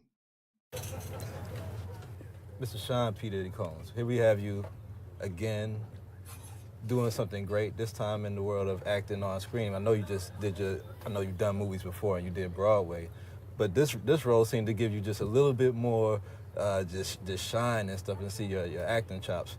What was your feelings taking on this challenge? And is it like a different feel than when you're taking on a challenge for your musical or your fashion?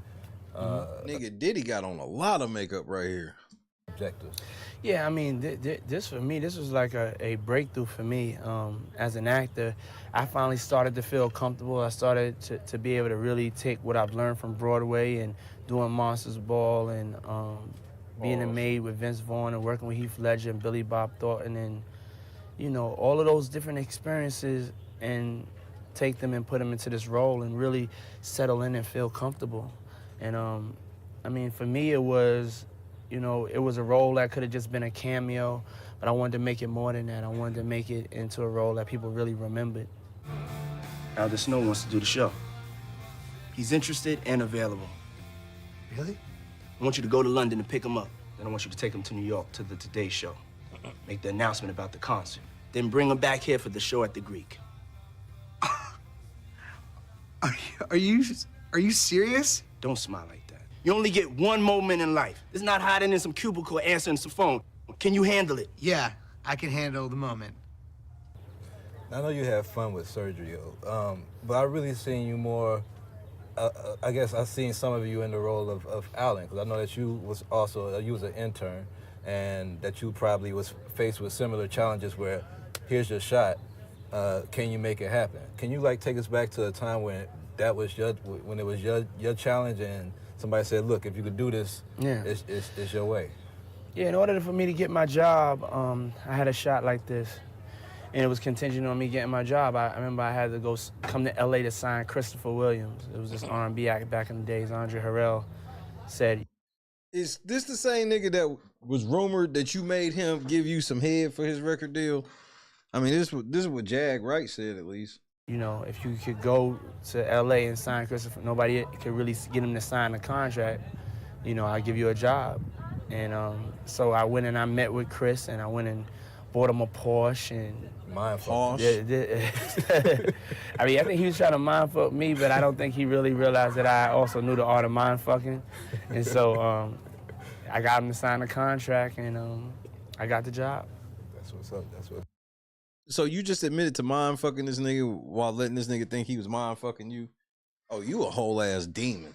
So now comedy, I know that Mustard Ball and Raising the Sun was more dramatic. I know you said you feel more comfortable. Is it just the comedy niche, or was it working with Judd and Nick that made you feel more comfortable? I think the whole experience was a more comfortable experience. Like the way they work is such an open and free experience. But just the fact of making people laugh, you know, life is so serious, and just the chance for me to just escape and to have the audience escape and just have some fun is something that I definitely enjoyed and would enjoy doing in the future.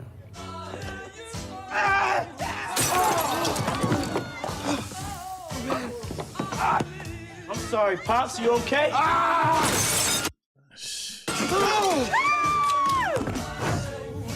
Now this is what the music industry is all about. Sergio's go crazy. I love this game! He's Jeffrey. Let's go!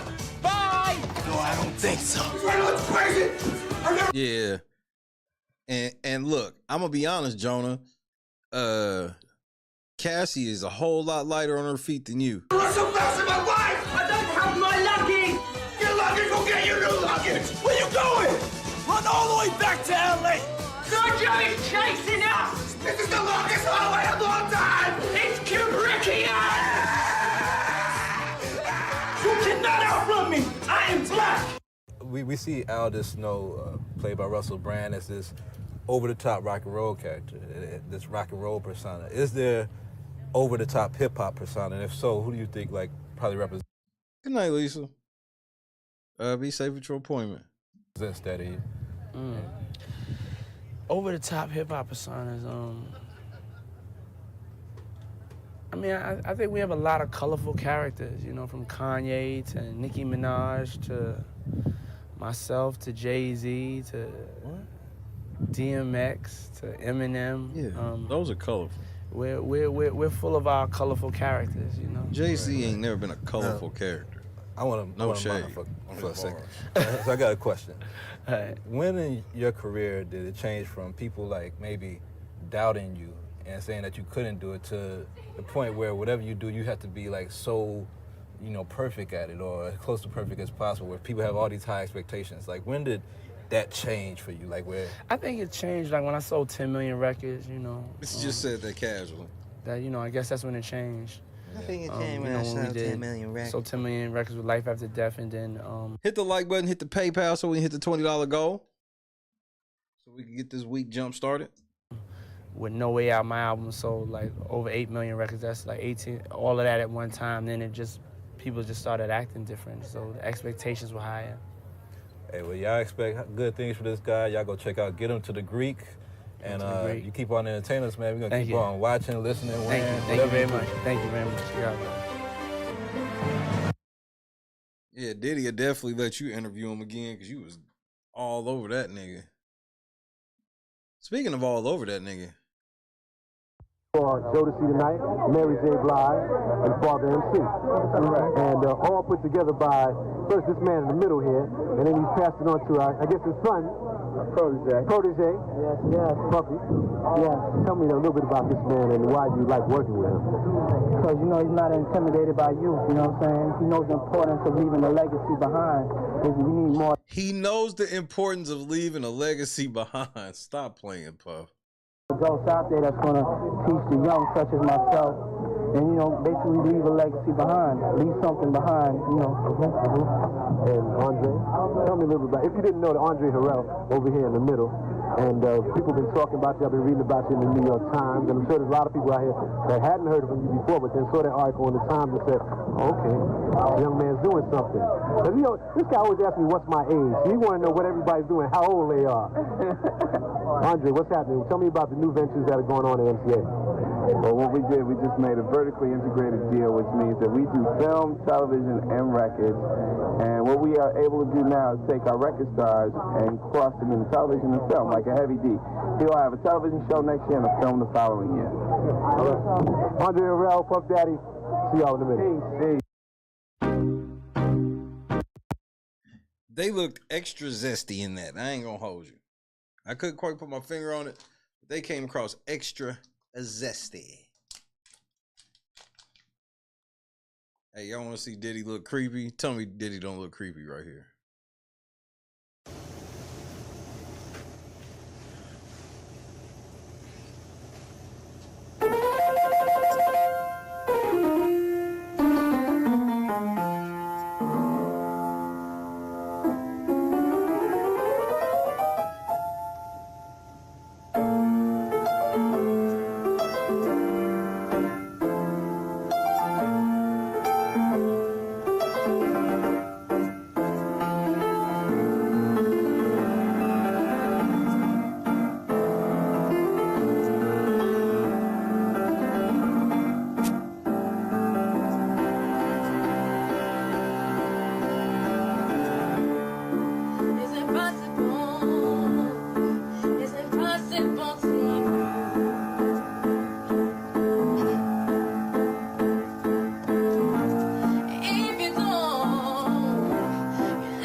Nigga, that look like motherfucking Alicia Keys to you, nigga. That's Karina.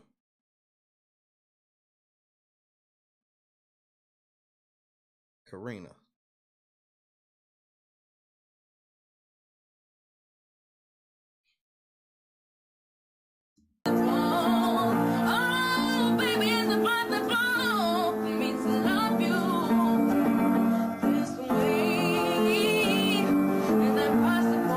Yes, he can't play no damn piano. Oh, baby, it's impossible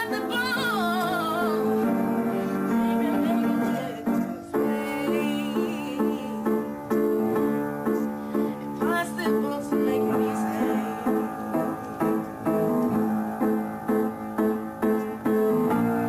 If you're always, you're trying to make it so damn hard.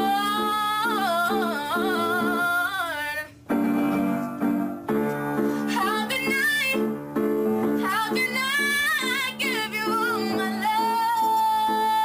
love, baby? Oh, if you're always. Nigga, she is singing her ass off. This nigga is low-key not even paying attention. Putting up your guard. Ooh, ooh. Baby, for a clown. Well, I can't emotions keep on going up and down. It's impossible.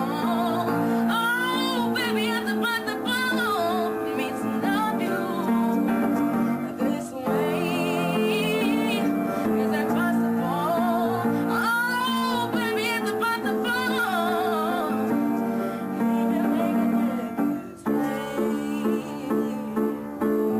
Oh, yeah.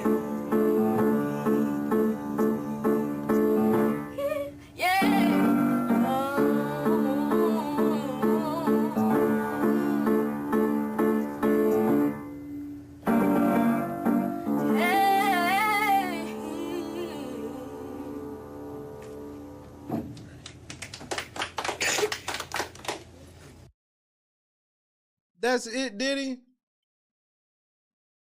Hey, look, tomorrow I got one more Diddy video I'm gonna play for tonight, but it's a decently long one. Tomorrow, I think I'm talking about Tony Busby and that chick.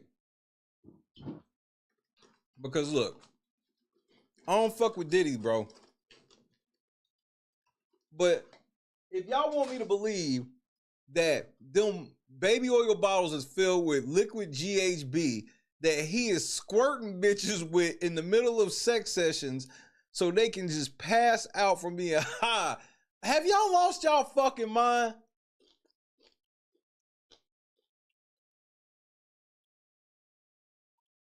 Right on, Regina.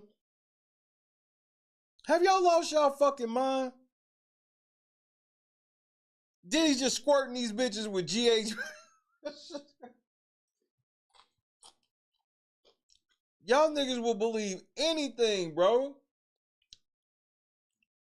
Tony Busby said this shit's odorless and tasteless. And he said the chick had some water. Wouldn't it be easier for this nigga just to put it in a drink or something when he's providing all the shit? Nah, they got baby oil and they just squirting. The feds seized 1,000 bottles of baby oil, but ain't hit him with no type of drug charge. Y'all claim the feds caught him with drugs on him when they picked him up at the hotel. He still ain't got no drug charge. Man, y'all doing all this lying and shit. Diddy getting ready to get out on Thursday. Do you have y'all have any things where like on DVD or tape that where she performed that before? Like yeah, you have a DVD. Right? You got it? Yep. You got it? I have it. Okay.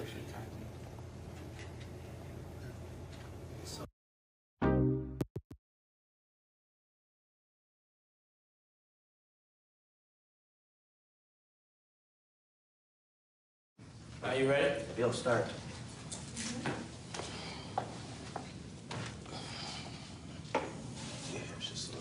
Hmm?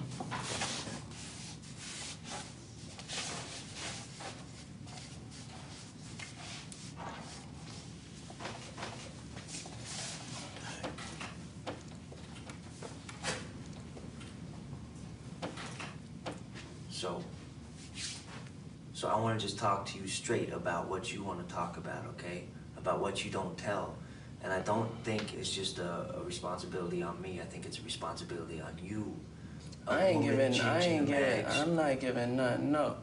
I ain't giving nothing up that ain't nobody gonna ask me. We gonna have to play the game the right way. You know what I'm saying? You gonna have to ask the questions. Well, nigga, you better nut the fuck up. I wish Diddy would give me that opportunity. And I'm gonna answer them. I'm not just gonna just divulge or give up no information. That's how I am. We're gonna have real talk. That's fair. You have the right not to incriminate yourself. Let's have real talk, you know. You're gonna have to answer the question. I'm not hearing no confessional. It's a little bit different with me. Priest gotta ask me the question. Now, what I signed on for is that I'm gonna answer the question. I'm gonna answer the question open and honestly. You ask me the question, I'll give you the answer.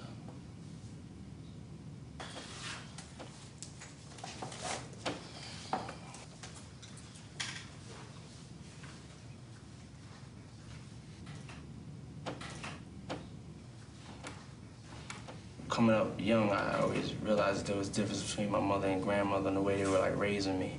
My grandmother would send me to the store to get us cigarettes all the time.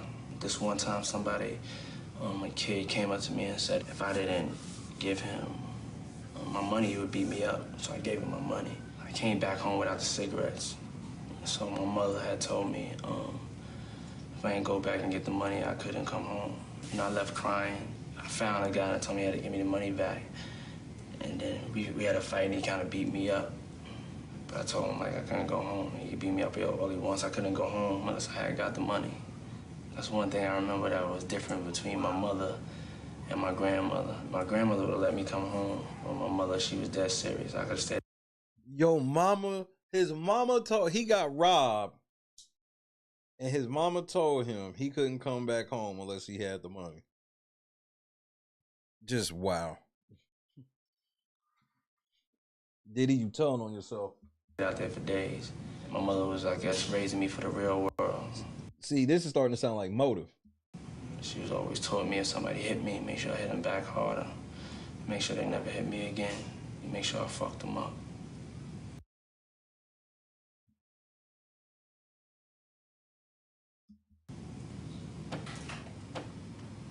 Yeah, I have memories of him throwing me in the air. Just him just throwing me in the air. That's all I really remember. I remember the feeling it had it would make in my stomach, you know. So anytime I go on a roller coaster, I would think about my father. That's the same feeling that I had in my stomach when he threw me in the air. I remember I didn't really like it like that.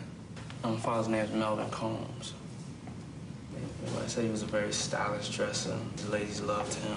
His whole everything was real meticulous. He had a lot of drive, a lot of determination. You know, he ain't want to be poor. How old were you when passed? 3. I was just turning 3. I can't say I was attached to my father like that because I didn't get a chance to get to know him. I was too young. Yeah, you know what I'm saying? I always wanted to hear like the sound of his voice. All my life I've had a lot of death around me. From the beginning, I've always had like tragedy around me. Growing up, my mother always told me that he had got killed in a car accident. I always thought there was something funny about the story because whenever I was in the street or around like street hustlers. So we seeing a pattern that Diddy mama ain't shit. Street people, they would always try to give me money or always treat me with respect. So I was like, was my father a gangster? Why do people fear my father, fear the name? I kept on hounding my family. Nobody would really tell me. They said, you gotta really talk to your mother about it. And so my first time in college, I did the research, and the research had showed me that my father was like, had got his brains blown out like on Central Park West. And my mother, I remember they said that my mother had brought me to the funeral on a full-length chinchilla. And it was like dope, baby. A sigh of relief, you know what I'm saying? Because I finally knew that what I was feeling was true, you know what I'm saying? That I was the son of a hustler or a gangster. This nigga said it was a sigh of relief that he found out that his dad got shot in the head.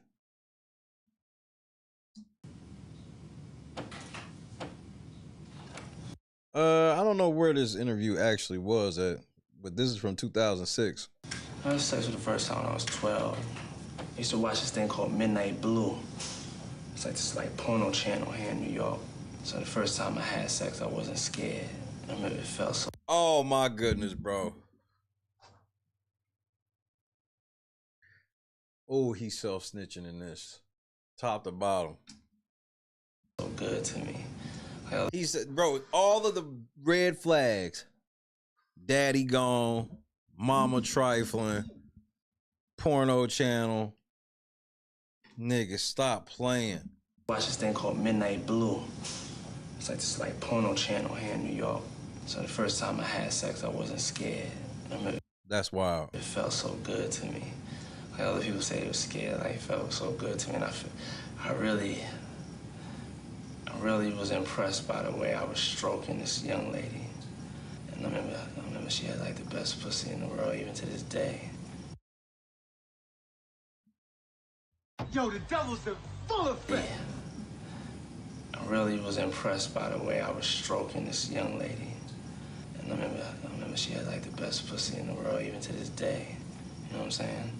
But I just remember how impressed I was because I used to watch Midnight Blue and how I felt like I was just as good as the porno stars I saw in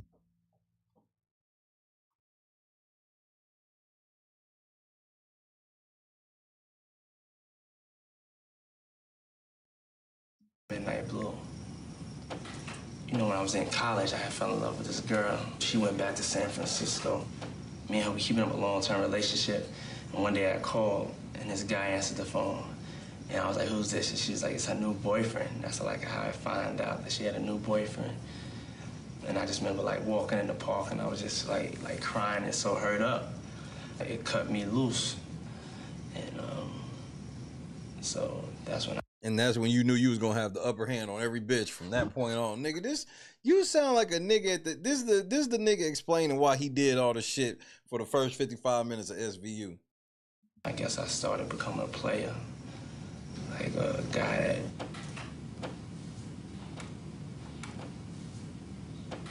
that I definitely am probably a lonely guy. I don't really have a lot of friends, stuff like that. I don't really have a lot of friends. I think people think I have a lot of friends, you know. I don't think I really make a good friend. I don't think I'm the one that somebody's gonna call when they're going through something. Who says this about themselves, nigga? Who says this about themselves?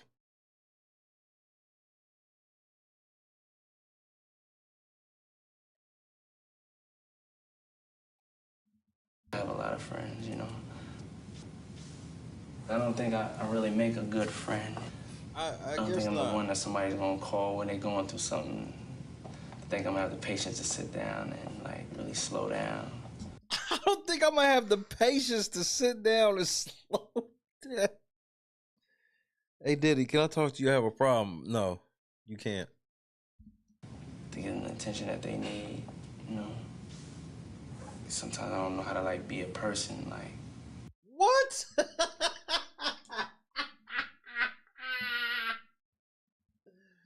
This nigga said sometimes I don't even know how to be a person. Nah, nigga. To sit down and really slow down. To give them the attention that they need, you know. Sometimes I don't know how to be a person, I don't know what to do on a Saturday in the daytime, or I don't know what to do for a while, if I'm in front of just me in front of somebody for a while. Inside the mind of a freak off. People in entertainment, they have their stage life or whatever. They know how to switch it off. I don't really think I know how to do that. I'm so in love with what I do, and it's it never let me down. It got me almost like a drug, you know. I just became a machine. It kind of made me lose some of myself. I just made a choice.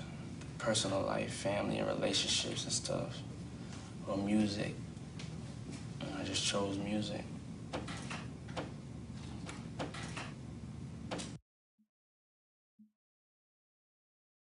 I guess so, nigga. I'm 19, and I always like seeing people entertained and seeing people have a good time. And I thought, you know, over the holidays, just wanted to throw a celebrity basketball game in Eagle was Harlem, happening. Obsidian was happening. where I'm from, and just the power of my name. Obsidian, he's. It seemed like Diddy. I think Diddy smashed so many girls. He started fucking with dudes. At that time, I drew thousands and thousands and thousands of people. We open up the doors, everybody starts flowing through, but then thousands more come. I'm talking about like almost, I would say like it was like 10,000 people outside. There was this thing in hip hop called bum rushing the door. It still happens. Like when people don't have a ticket, when they hear something sold out, they say, fuck it, we gotta still get in, we're gonna bum rush the door. So when they bum rushed the first door, when they got to the bottom of the stairs, the doors didn't go out that way, they only came in. So people were stuck. They were just crushing people down at the bottom of the stairs.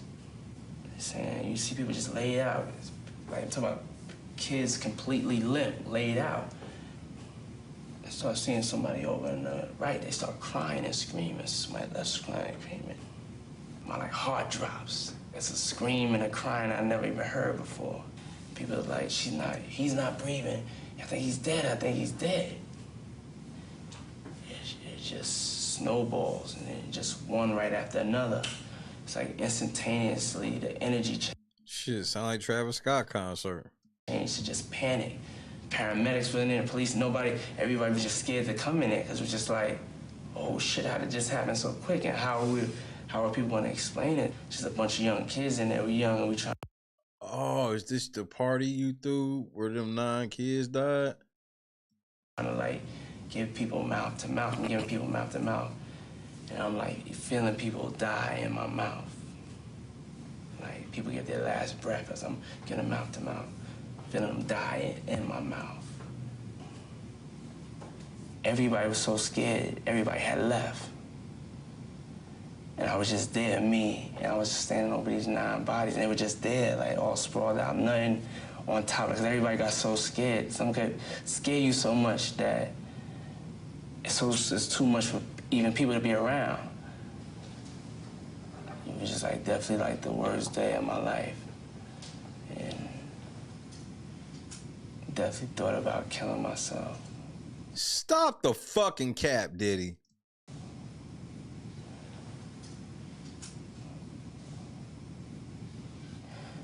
That's really how I started to become famous. What? You just talked about this shit like a sacrifice, Diddy. Hold on, nigga. I don't know how you went from you was gonna kill yourself to that's how I became famous. Like, that sentence don't even go together, nigga.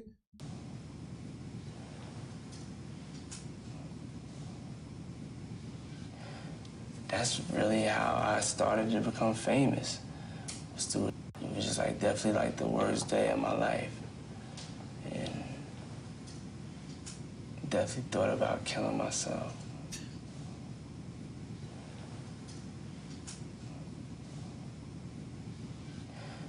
That's really how I started to become famous. Nigga, what? It was through a tragedy.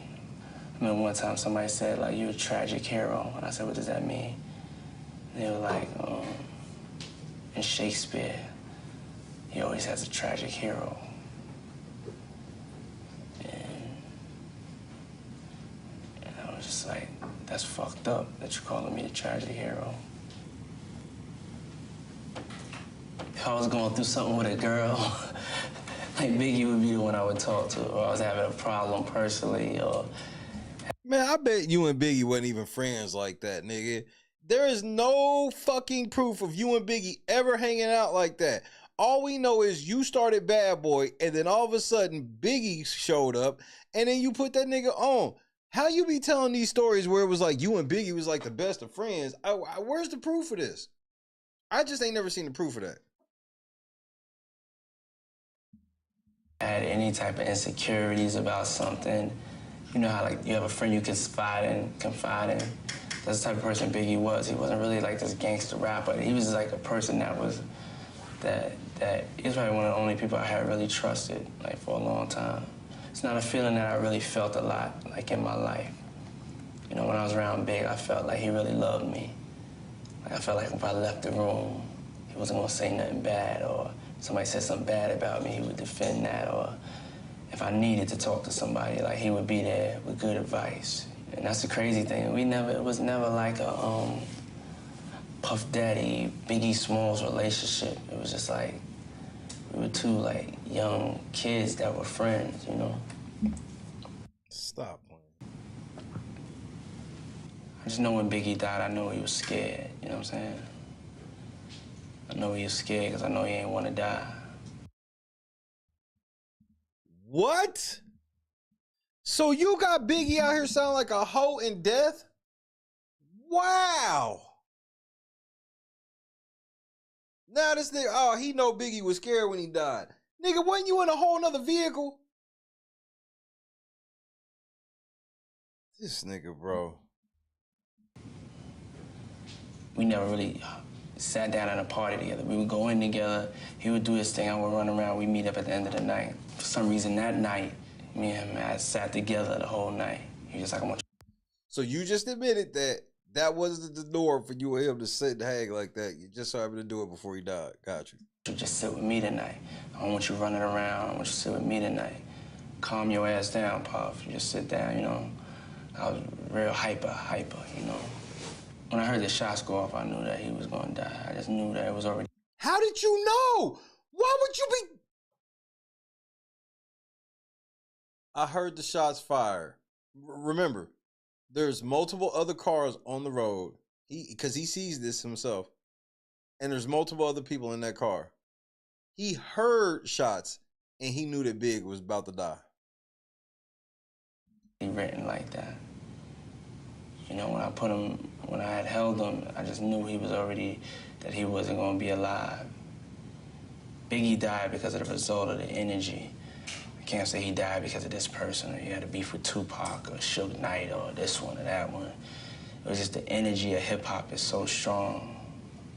I thought you said it was some street shit. I mean, he's no longer here. It was like the worst fear coming true.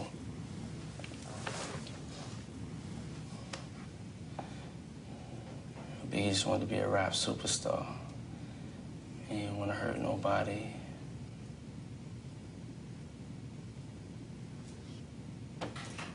If we said burn this motherfucker down, they was gonna burn that motherfucker down. And that's a scary feeling. Whatever yeah. we said to do, they was gonna do it. I always believed about the power of what you say in your records. And the night before, I never told nobody this, the night before I did a record. And I said, bad boys don't die, we multiply in a record. He's just telling you all this shit like we not paying attention. As soon as I said that, I was just like, something felt funny about me saying that.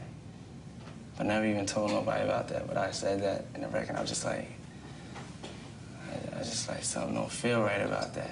Like, anybody could die. And then next thing you know, Big died. The next night, he had died. Some coincidence, huh? After that, it kind of slowed down. People was like, it's enough. People need to stop even talking about it. And that situation really taught me a lot about music, you know, the power of music. I never talk about, like, death in my music. I'm going to die. I never talk about I'm going to kill nobody. I try to always talk about positive things because I seen it happen. I know the strength of it. But that shit got you locked up still. The power of music. It's a dangerous power, you know what I'm saying? It's a dangerous power.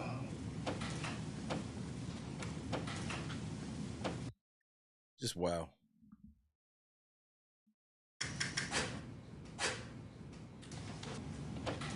Yeah, I see color. I see white and black, you know. I don't mind color. But I represent myself as a black man, you know what I'm saying? I know I'm black. I know what I have to face. I know people's perceptions. And what is it that you have to face, Mr. Combs? Hit the like button. And I love being black, you know what I'm saying? I wouldn't want to be white. No disrespect, but I love being black.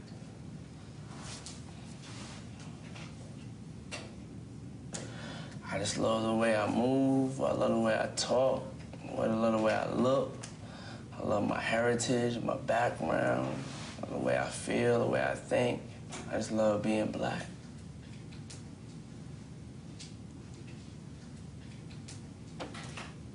I don't really believe that once you're from the streets, you'll just always be from the streets.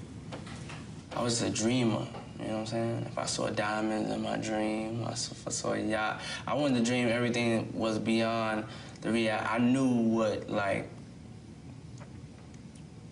I knew what people wanted. If you fucked up, you don't want to be fucked up no more. You want to, like, be able to live a better life. So instead of talking about the guns or the violence, I was always talking about a better life. Places we didn't go before, things we never wore. Nigga, why are you acting like you some famed lyricist, nigga? Shut your non-rapping ass up. Cars we never drove, houses we never lived in. I think I brought an aspiration to hip-hop. Tried to take it out of just being street. Our whole stuff was a fantasy and a dream that I always felt would come true. You know, right when I graduated college, I started going out to some clubs in New York. It was just like my release. I just like fell in love with being out. I just loved the music. It was just like a drug to me. I would just dance till like maybe 12 in the afternoon. I didn't even drink or nothing.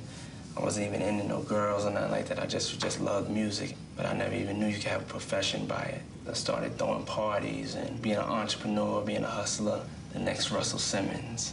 I was working in the A&R department. They was paying me like $10,000 a year, dress shirt and a tie, yes sir, getting the breakfast to the coffee to get. And tell me exactly how you was getting paid $10,000 a year. Break that down for me, please. That sound like cap. Getting the tapes. And I remember I wanted to get everything quicker than anybody else got it. I went from there to getting a chance to be A&R director, to being the person that everybody asked, was it hot or not, because I would be out in the clubs all night. I started working with these new acts on the label named Jodeci, Father MC, and Mary J. Blige, and they all went platinum. Vice president at the age of 20. You know, I went to MCA Records in LA, and I was just cursing everybody out because they were like older white men, and they were trying to tell us how to make R&B music. We can't let nobody fuck it up. You know what I'm saying? We just gotta make sure we stay true to who we are. It just, I was selling so many records and just so young, it intrigued people. I mean, it intrigued me too, you know. I was just a wonder kid. It was just some. I mean, this nigga is just, man. Diddy ego is on 11, nigga. Something that they never saw before. To be young and to be Puff Daddy. See what I'm saying? It's just like, I felt like I was Russell Simmons. I felt like my dream had came true. And that's what, you know, sometimes you do good, sometimes you're not doing good. That's the test of a great champion. It's how they get up. I've been knocked out a lot, but I'm gonna get up. I'm gonna come back at you. 2 years ago, the records I was making weren't really sticking. I was scatterbrained. I wasn't really focused, trying to do too much, and everything just started suffering. Be more specific. I guess it was a vibe that I lost my mojo, my swagger, represent bling bling and champagne and samples, records, it does it. You could just get corny, you know what I'm saying? I'm saying I'm just getting out of it right now. I'm just getting up, you know, I'm just starting to swing right now. The stuff that had the most impact was the honest stuff. The stuff talking about the money and popping shit and how much you got. You know, that comes and goes, that's a trend. But the things that when you can make music and touch people emotionally, that's some of the stuff I've had the most fun with doing. Now, on this new album, it's like a lot of stuff that I'm talking about is stuff that's, you know, raw emotions.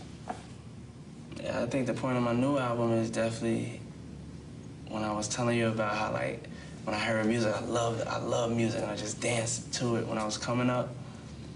And then the message wasn't, it's so deep, but there was things you could feel about it. but you knew that the artist was being honest and you loved the way the music made you feel. That's why I called it press play. Cause I never heard James Brown. Nigga, why is the only time you be going in deep is promo for something? Marketing plan, or the Sugar Hill Gangs, or the Beastie Boys. I just put it in, I press play, and that shit blowed me the fuck out. Like, a lot of people have asked me, like, how do I get to this where I'm at? It's my belief. Like, I believe so strong, so crazy. It's like to believe, the power in belief. It's the theme of my life right now to share with people. For them to believe, like, I believe I could do anything, like, you know, I just really, really do. What do you believe in the most? God. I believe in God the most.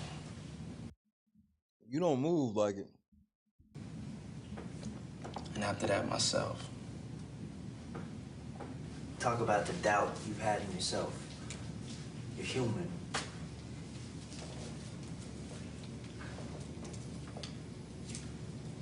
Nah, I've never doubted myself. I go into it knowing I'm one of the baddest motherfuckers that ever lived. You know, not even in a cocky way. I just feel like I'm one of the baddest motherfuckers that ever walked the face of the earth. You know, and that's just how I am. Because I feel I am one of the baddest motherfuckers that ever walks the face of the earth. Yeah, exactly. Which God? That's just a pure fact. You know when I look you in your eyes. They know when I walk in a room.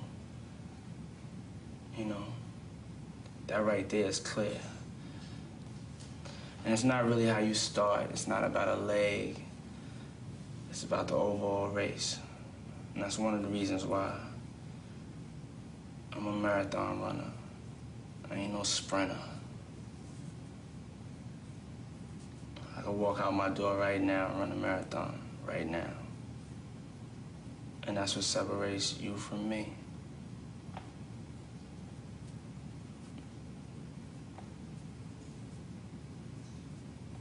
That's wild. All right. Thank you very much.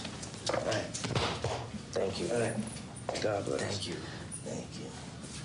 Oh, you got me to the sun up. Sun up. Look, 6:25. Run out of film yet? No.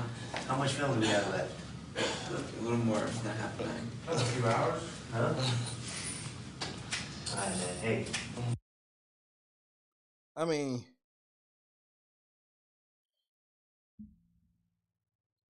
Diddy be saying a lot of tough shit out loud, and don't nobody really be paying attention.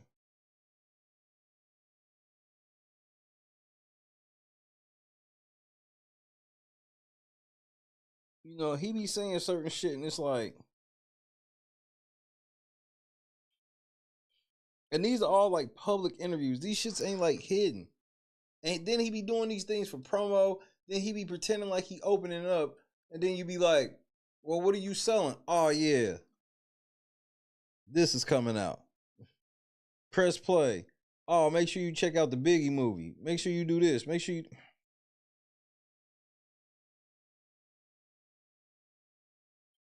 Yeah, let's go party. Like, what? We about to go party? Like,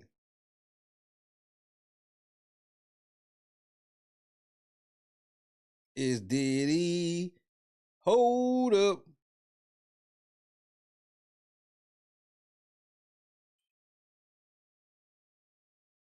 I'm glad we.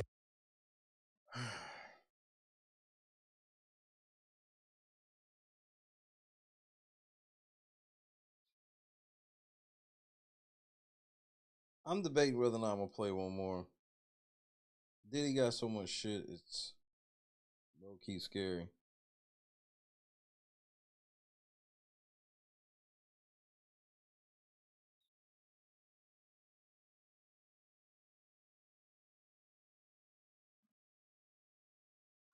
The man they call Diddy. Diddy did it.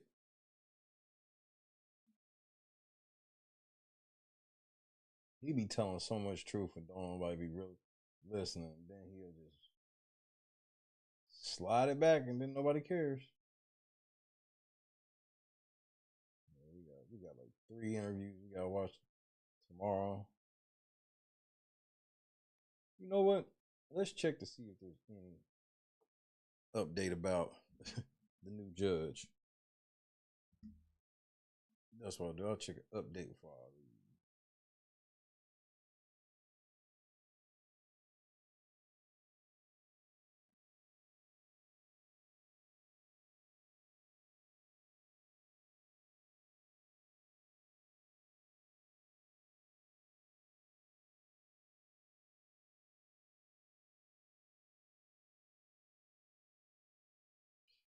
So you mean to tell me still nobody's talking about the fact that there's a new judge and he got a bail hearing on Thursday?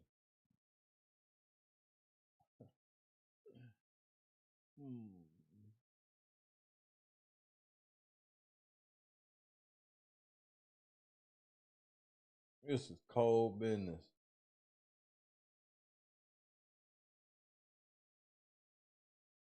Yeah, nobody seems to care. Nobody seems to care that this nigga got a new judge and he can become. I don't even think a lot of people even know that this nigga Diddy can become. Some people gonna wake up Thursday and be like, "What the fuck you mean Diddy out? I thought he got life." Nigga, I thought y'all told me Diddy got life. How the fuck he already out?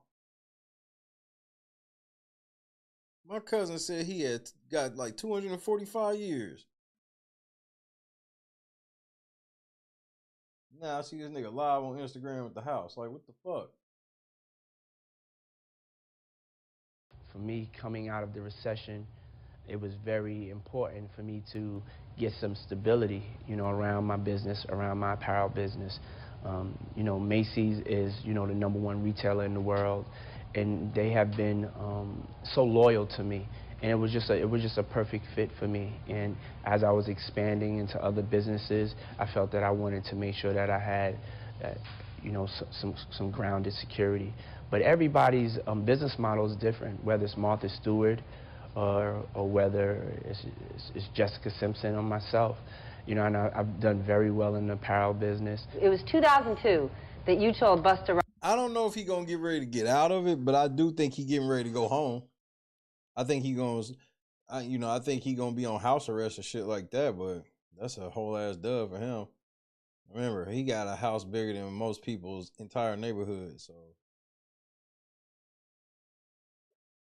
and I think he gonna get bail cheaper than what he wanted it. He was trying to get it for $50 million. I think it's only gonna cost him a couple of million, and he gonna get to go home. Now, will he beat the case altogether? I don't know, but obviously his chances increase now that he get to be home to prepare his defense. Rhymes past the Cavarcier. Yeah. Years later, you said Ciroc. Yes. That's where I'm going. How did you know liquor was going to be the right way? I mean, for me, it kind of fit my brand. You know, my brand, I was known as the king of celebration, the king of parties. And I wanted something that was luxurious and aspirational. And I saw an opportunity in the ultra premium sector of vodka. I was naturally a vodka drinker, and you know, I knew about Ciroc, and I knew that at the time it wasn't, people weren't really connecting with it, with the. So you're admitting that it's not your liquor when you're sitting around talking to the white people. Got you. Messaging, and so I proposed to Diageo. Maybe we enter a partnership. Let's see how it goes. I told them these, you know, astronomical numbers that I felt I could hit, and you hit them. I hit them. We take a lot of pride in the way that we have marketed and the success we've had, but we also take a lot of pride in the responsibility, awareness aspect that we brought to the industry. Is Diddy so valuable that you get to own a piece of a business without putting any money in to begin with? Yes. Why? I would say because of the currency, the actual credibility that I bring to a situation. If I get involved in something, I'm not involved in a lot of things. And if I'm involved in something, there is a value to my involvement. Nigga, what the fuck do you mean you not involved in a lot of things? You literally a gatekeeper. That has to be that has to be factored in. Nigga, Diddy, you just be saying shit sometimes. Nigga, you a whole ass gatekeeper.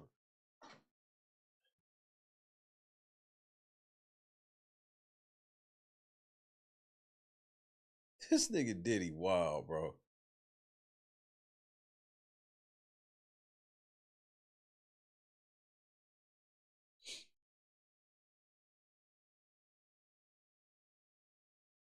Is Diddy? Hold up.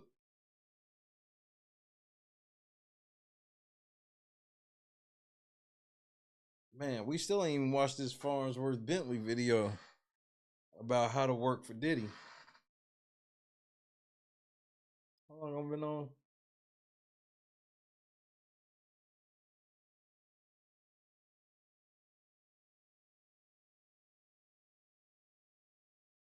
Fuck it, man. We'll do Farnsworth now. I'm gonna roll up one last blunt. Give me a glass of water. It's Farnsworth time. I wonder why that nigga ain't saying nothing right now. Farnsworth Bentley. It's Bentley, bitch. Dancing with the umbrella face ass. Diddy man slave face ass.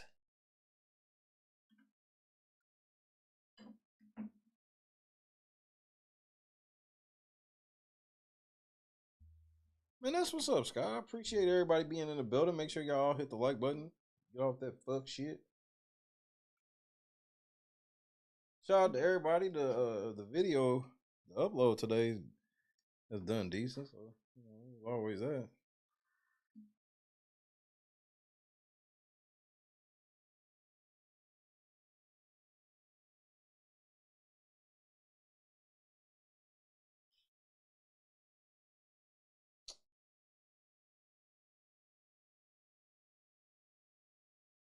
I gotta be honest, Diddy is a whole menace, and he might be coming home Thursday. And I will say this much: him coming home, it makes it harder for him to go back, but he could go back still. Eesh.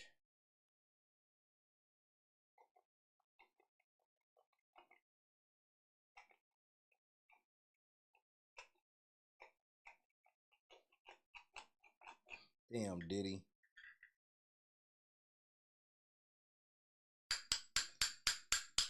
You stole Ryan Leslie, bitch. Beat the shit out of her.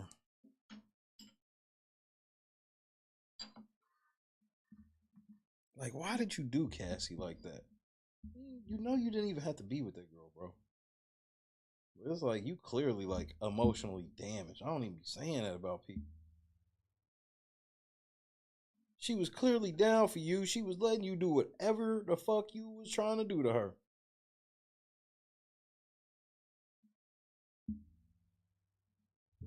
Nigga, you had the real one in Cassie and you fucked that shit all up.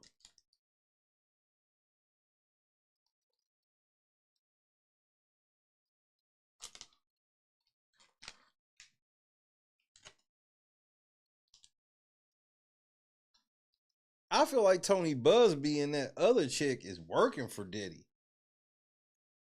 Because they stories is, I'm like, y'all niggas is gonna help Diddy go free. This nigga was squirting bitches down and they just passing out instantaneously. And none of this same baby oil affects him.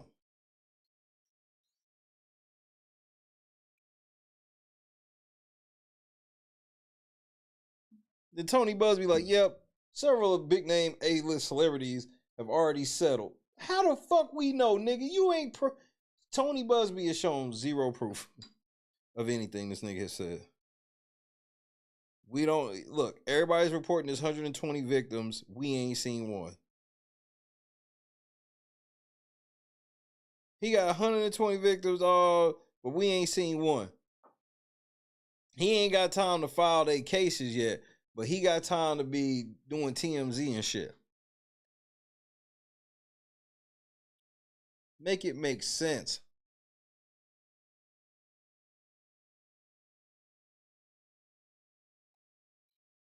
And this is with me saying, let's say Diddy did everything the government said he did. Or they say he did. I still think Busby lying like a motherfucker. Him and that chick just making up shit.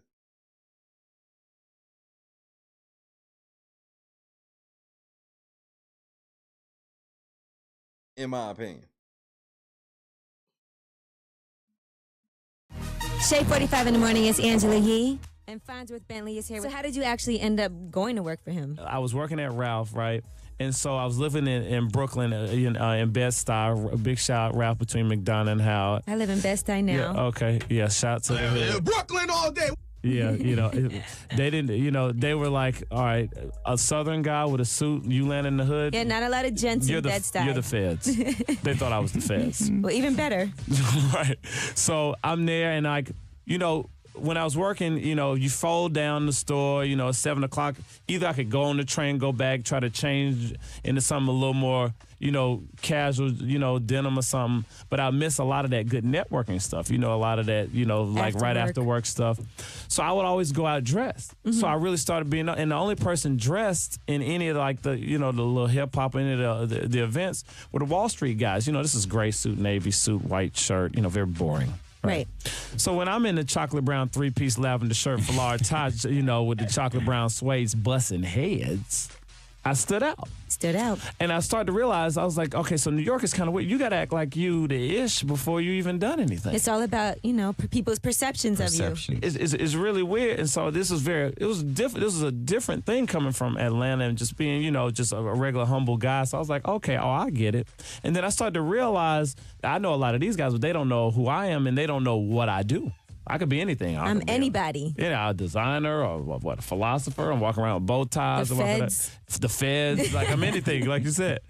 So what I would do is I would always go up to folks, just in general, and I'd urge all of the folks out there, who aspire to be in different things. When you see people just go up, sometimes it's not always about you saying, yo, I need an internship or yo, I want to work. It doesn't work like that. Folks you have to establish a rapport. Mm-hmm. Just be memorable. Say something smart. Say something, you're paying attention to the culture, you're paying attention to what you're into.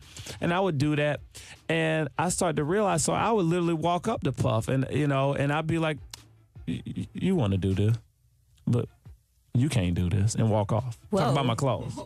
Because it's like, pause. Swing a dollar too. Because it's kind of like, because it's like celebrities, they're people, they go to the bathroom just like any of us. Right. It's like, I ain't got nothing to lose. He ain't paying my bills. That seems like such a risky thing to do. Yeah, but with what somebody do I have to like lose? him. Yeah, so, and he would always be like, after I say it, I walk off. He'd be like, who was that? What was that? Who was that? Like, what? Security never tackled you to the ground? Nah, just like, it wasn't big. It's like tongue in cheek, like whatever.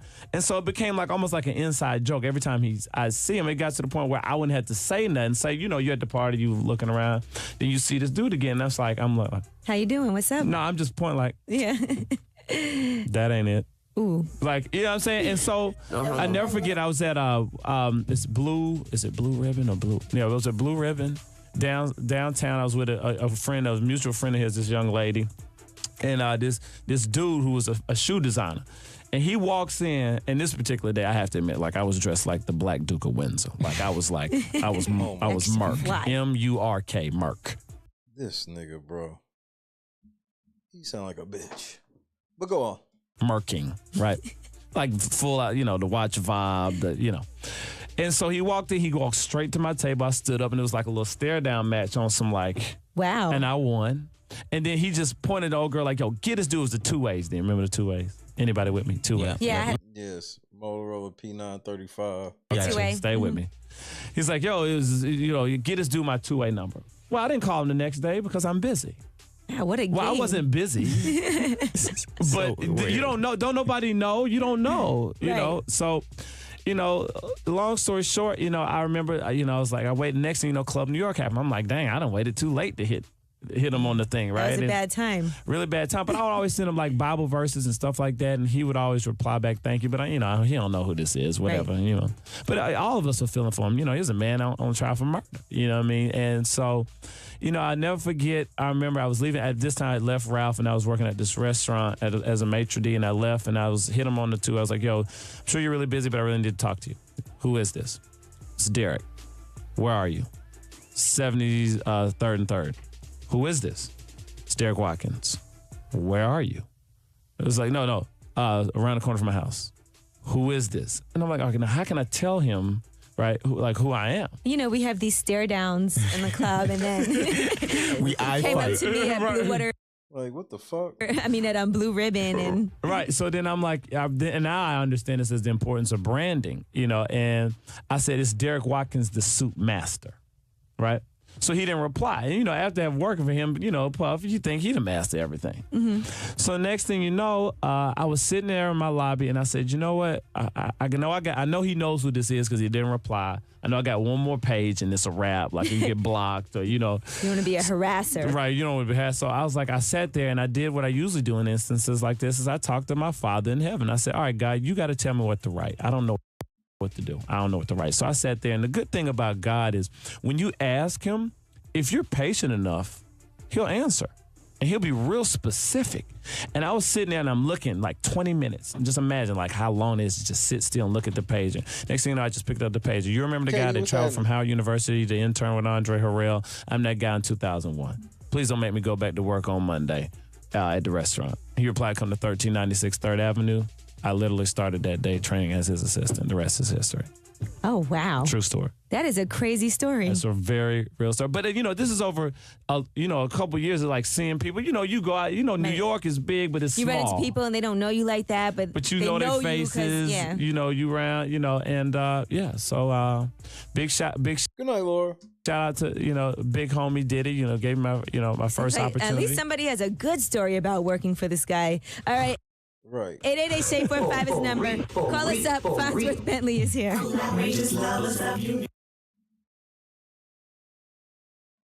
Get part 2, eh?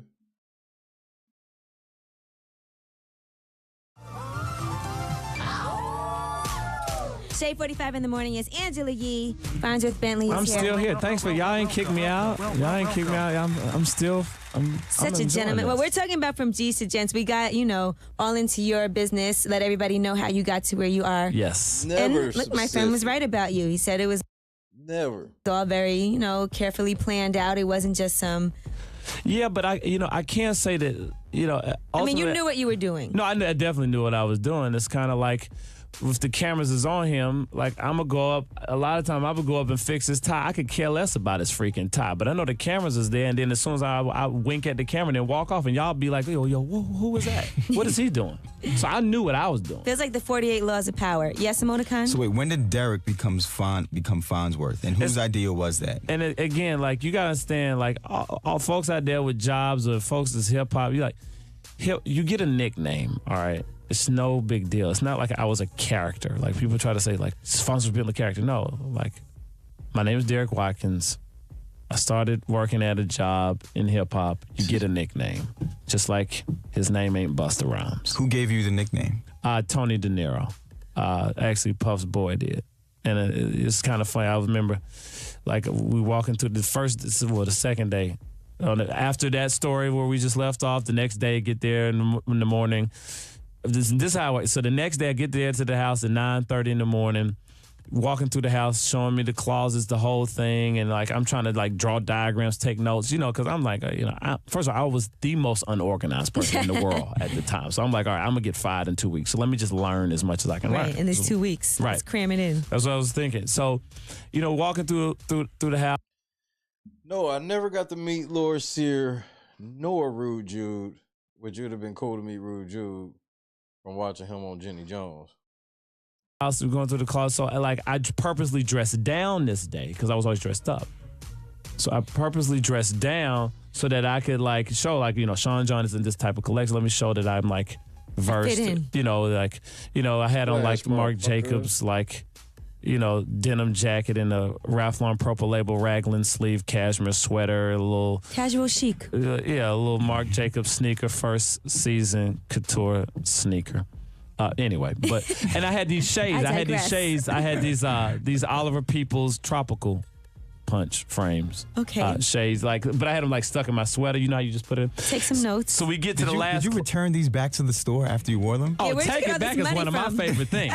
Take it back. That's like my favorite thing. I'm like, where I was he keep getting all this money from? Receipts. No, I was making really good money in the restaurant business. That actually. good though? That's a Oh, like $100,000. Yeah, Shit. that's pretty good, right? Yeah, that is pretty for New good. York. Yeah, And back then too. it's 98. Like that's a lot of money. Wow, I'd have stayed. Yeah, 90, 100. Like I was doing well. So And and he wasn't paying that much. Yeah, no way. at all. Not initially, but you 22. get in, you get your hustle, and then you get it in. But anyway, point of mass. So we're walking around, and so we get to the last one. He says, "Okay, Negro, I see your shades. Let me see how you do your shades." So and now I see this as an opportunity to perform. So I like whip my shades out and whipped them on him. He's like, you like a Bootly Lee Farnsworth type of dude or something. So De Niro's right there. He fell out laughing. And I was like, yo, please don't let that be my nickname. He's like, no, we ain't gonna do you like that. We ain't gonna do you like that. So we then, we end up, I don't know anything, right? You know how hip hop is. It's all about figure it out, right? A bus pulls up, the housekeeper's there, she's packing the bags. So I'm just learning, like all the bags are getting packed, all the clothes. We putting all of the stuff on the bus. Interns roll up in, and we're getting on the bus to drive 22 hours to Miami, right, where he recorded that album, the Saga Continues album. And this right? is day 2 on the job. This is day 2 on the job, Okay. right? So Puff's in the back. You know how buses are, or if you don't, like in the way the bus, right, there's a big bed in the back, right, and then there's the bunk. I know you didn't take the bed in the back. Hell no. Oh, okay. Whew. No, so he's back there. We didn't see him most of the ride. He back there with whatever thing he hitting off for 22 hours, right? Unreal. So it's producers, writers, like folks that I now know is like Loon, like a lot of different writers and producers is Mike. So folks are writing the tracks. It's work going, right? It's work. So his boy kept calling me freaking Farnsworth the whole freaking time now. So after 22 hours, you are Farnsworth. I am Farnsworth. No last name yet.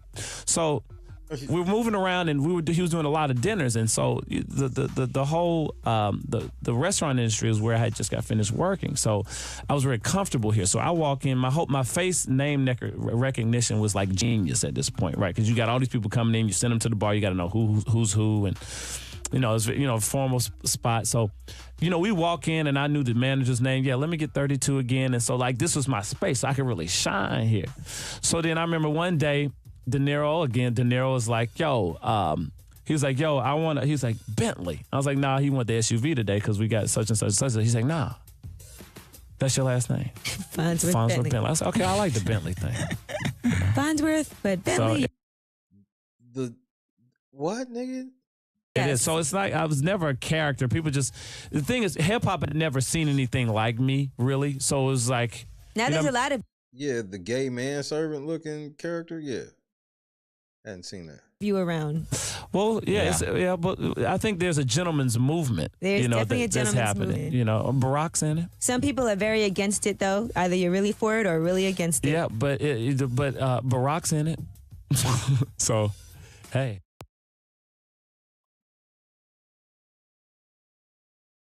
Oh, no, you didn't. Wait a minute. No, you didn't. Nigga,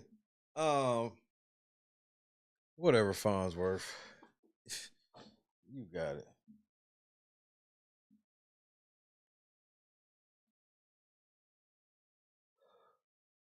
Good night, Laura. Oh, goodness. Probably getting ready to do the same. I can't believe there's actually still more fucking videos left. And this is like leaving out like the obvious shit like the David Letterman shows and shit.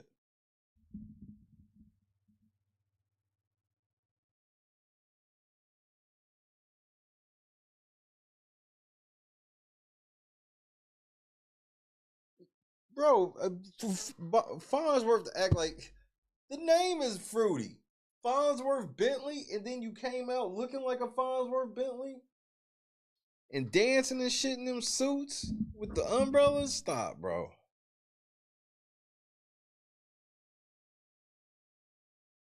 Like, fucking stop. This nigga Diddy, bro.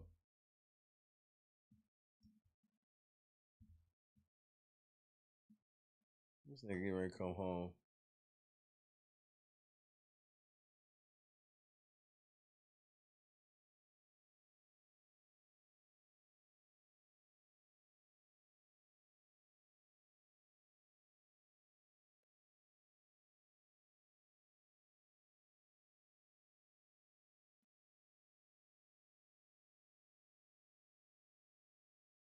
It's bad boy.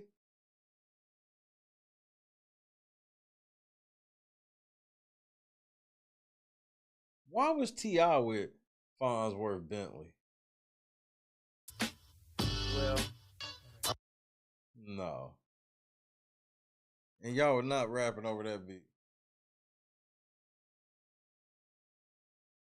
Pharrell fronting. Yeah, I'm good.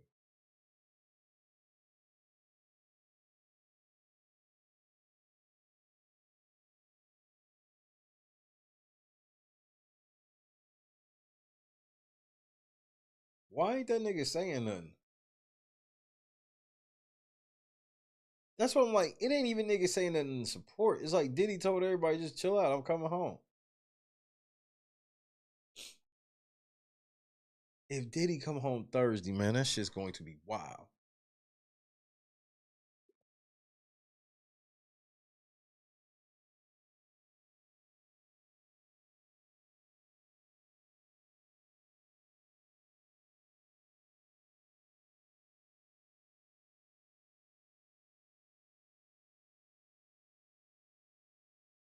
Not Drewski got too comfortable at Diddy's house.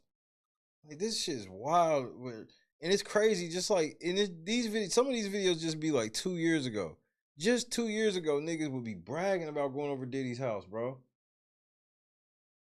And I'm talking about 2 years ago after like bragging for like 30 years.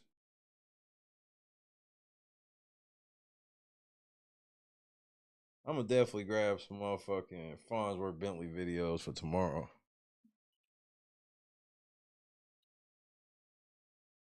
That's what I'm saying, Obsidian. I don't even like remember they be saying he's off in this fucked up wing, but I'm like, y'all don't know what that wing look like. That wing could actually look like a motherfucking Four Seasons.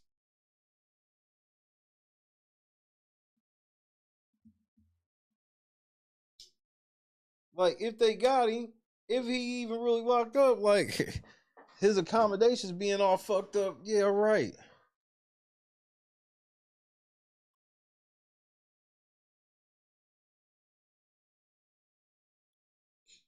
Nigga, Brian know what time it is.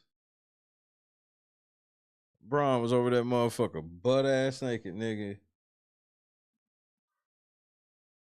Like, people forgot about that shit. Like, I'm gonna pull that shit up. When Jamie Foxx had to apologize to his neighbors because his neighbors saw that him and his homies was over there playing basketball at his house butt naked. Y'all remember that?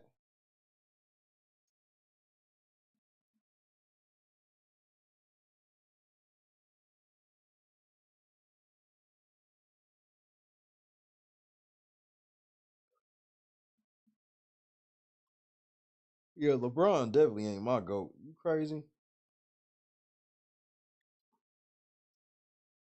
Now that shit hit different. Back when I heard, I'm like, man, y'all niggas will say anything. Now it's like, wait a minute. Wait a minute.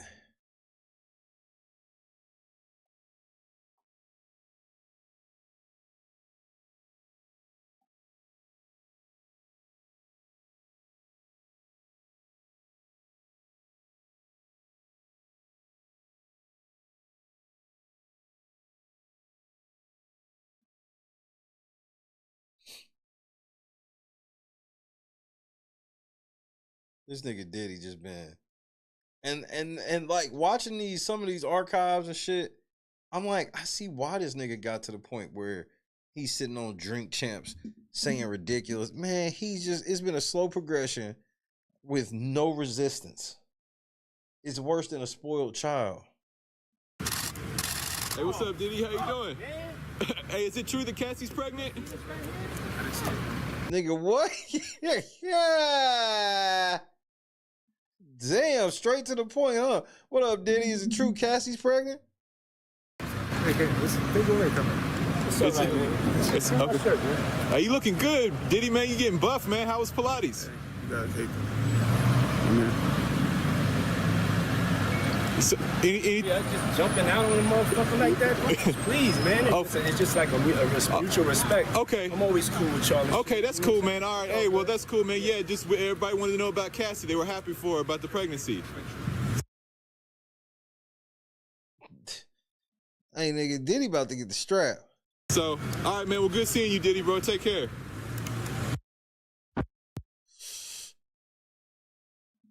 Diddy like, hey, man, what I tell y'all bitch ass niggas about just popping out, nigga? Hey, nigga, what I tell y'all niggas about? Hey.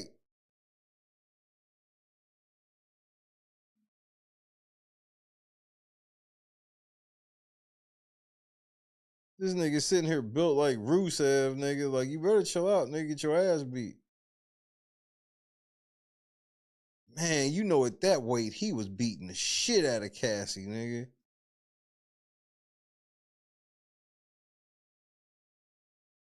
Bro, he was going to work on the body at that size. Like, I mean, he was tearing her motherfucking rib cage up, nigga. Oof, oof, oof, oof, oof.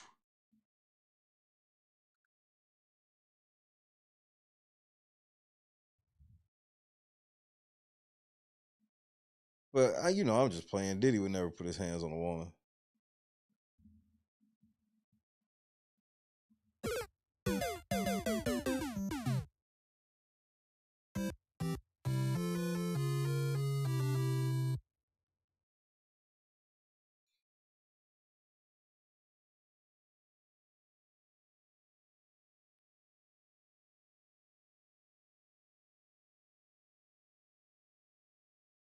Not you just own LeBron as a Capricorn.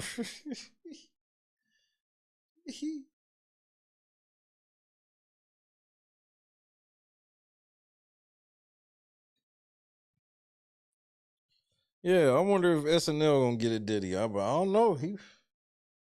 I can't wait till the day after tomorrow. That's all a nigga know. Tomorrow gonna be crazy.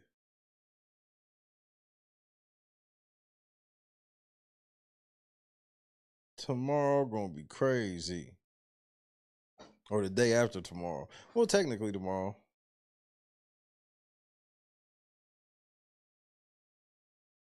But for now, I'm getting the fuck on down the road. Say goodnight to your motherfucking boy. Because I got like 2 minutes left. I'm almost done with this blunt. I'm gone. I'm getting ready to start playing baseball. I'm excited. I'm sure the first time I get in the batting cage, I'll get beamed by the machine. Kind of my luck.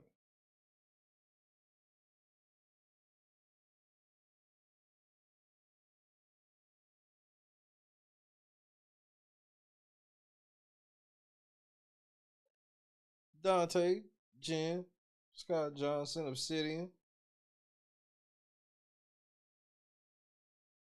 Janice, shout out to Bob, Big, Ghost, Lennox, Cuh.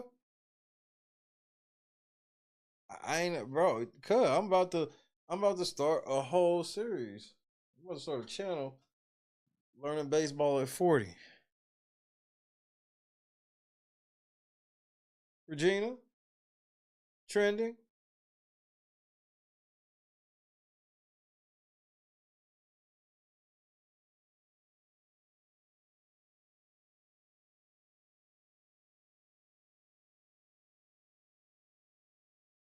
I appreciate it, Obsidian. We'll see where I'm at the end by the time I'm done, because I got a lot more to go.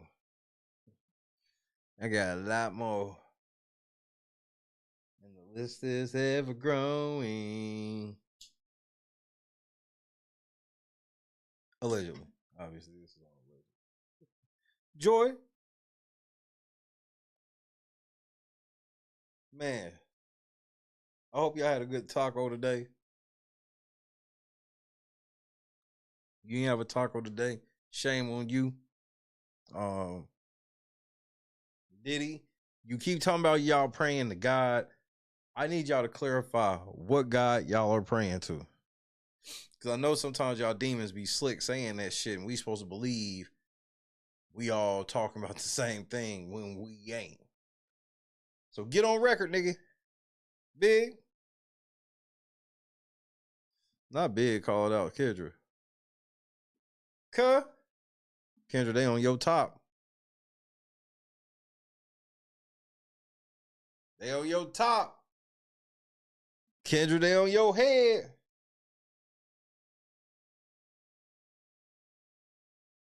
God is great. I love y'all to death. I gotta be honest. I know some of y'all gonna be mad at me, but I don't give a fuck. There's only one way I can leave.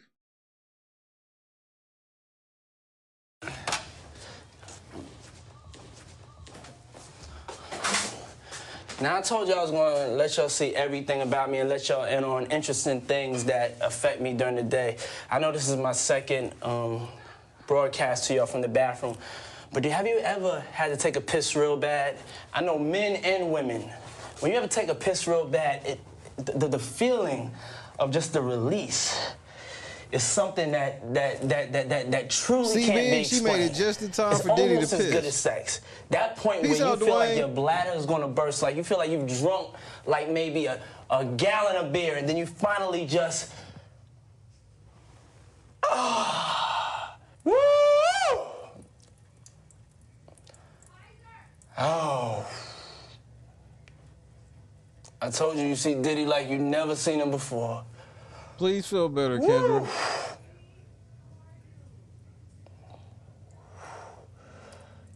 It's just like it just won't stop, you know? It just keeps going. You never know that you can hold that much water. Woo!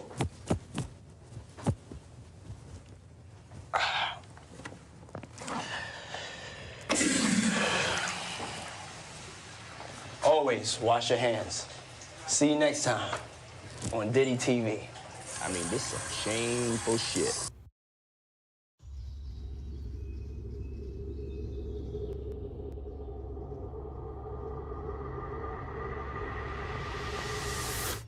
Yo, what's going on, boys? How are you? Yo, dab me up.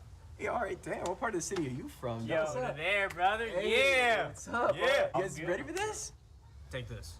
Oh, all right, sick. Why don't you guys come inside? Don't ski. These are the guys. I'm Octavius Gray. And I'm Steve. Steve LeVois. It's okay, I have babe in here, right?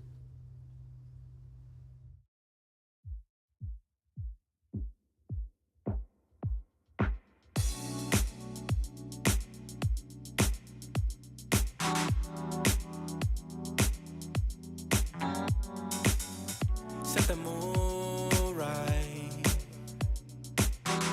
Pick you up, baby, I'm looking so fly. Sunset rooftop, yeah, that's nice, right? Hop in a G-Class, I know you need that. Heart racing fast like the speed of light. Is this attraction, or is it the moonlight? You want satisfaction, but only for one night. This could be real love, but you've been broken, and I just want you to see what I could be for you. What I could be for you. What I could be for you. I agree, Scott Johnson. Praying for you, Kendra. What I could be for you. You got me wrapped up in your love. Hit that like button. Barely. Finding you is like a treasure. Making my heart feel this way, yeah, yeah. And I'll treat you so damn special. What you did, who you were with, I don't care about those days. When I'm with you, I won't complain. Share your success and heartbreaks. Yeah, you know I stay by your side. Never leave you dissatisfied. But I need you to let me know. Is this attraction? Or is it the moonlight? You want satisfaction, but only for one night. This could be real love, but you've been broken. And I just want you to see what I can be for you. What I can be for you. What I can be for you. What I can be for you. What I can be for you. Baby girl, it's just one night. Yeah, baby girl, it's just one night. I like when you like this, Daddy. Daddy, I like when you scrambling and scraping for shit. I like that. Baby girl, it's just one night. Oh, yeah, it's just one night. Yeah, baby girl, it's just one night.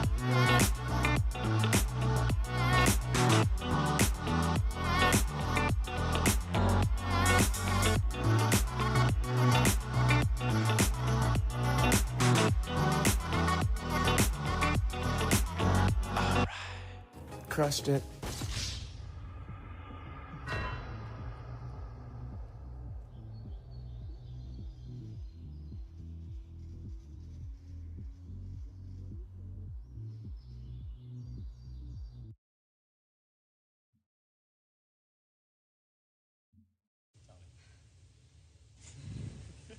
Guys, I gotta go. You got it, I don't want Jess. to hurt myself. You got a pee? It's all right. No, You got it, Jess. you gotta go, girl. Let go. I don't even want to fall. Turn to the side. You're okay. Just You good. land right on that booty, girl. Just put your legs out Turn and to the pull side. on your booty. Jess, you're amazing. You got it. You got it. You got it. Turn to the side. Just let go and turn. Like you're laying in bed. Yep. Like you're jumping onto your bed on your side. Just let go and turn to the side. Shut your eyes. You got it, my love. Just turn to the side. You're okay.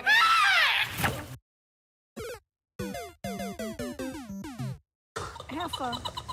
I've never even heard of him. I'm petty.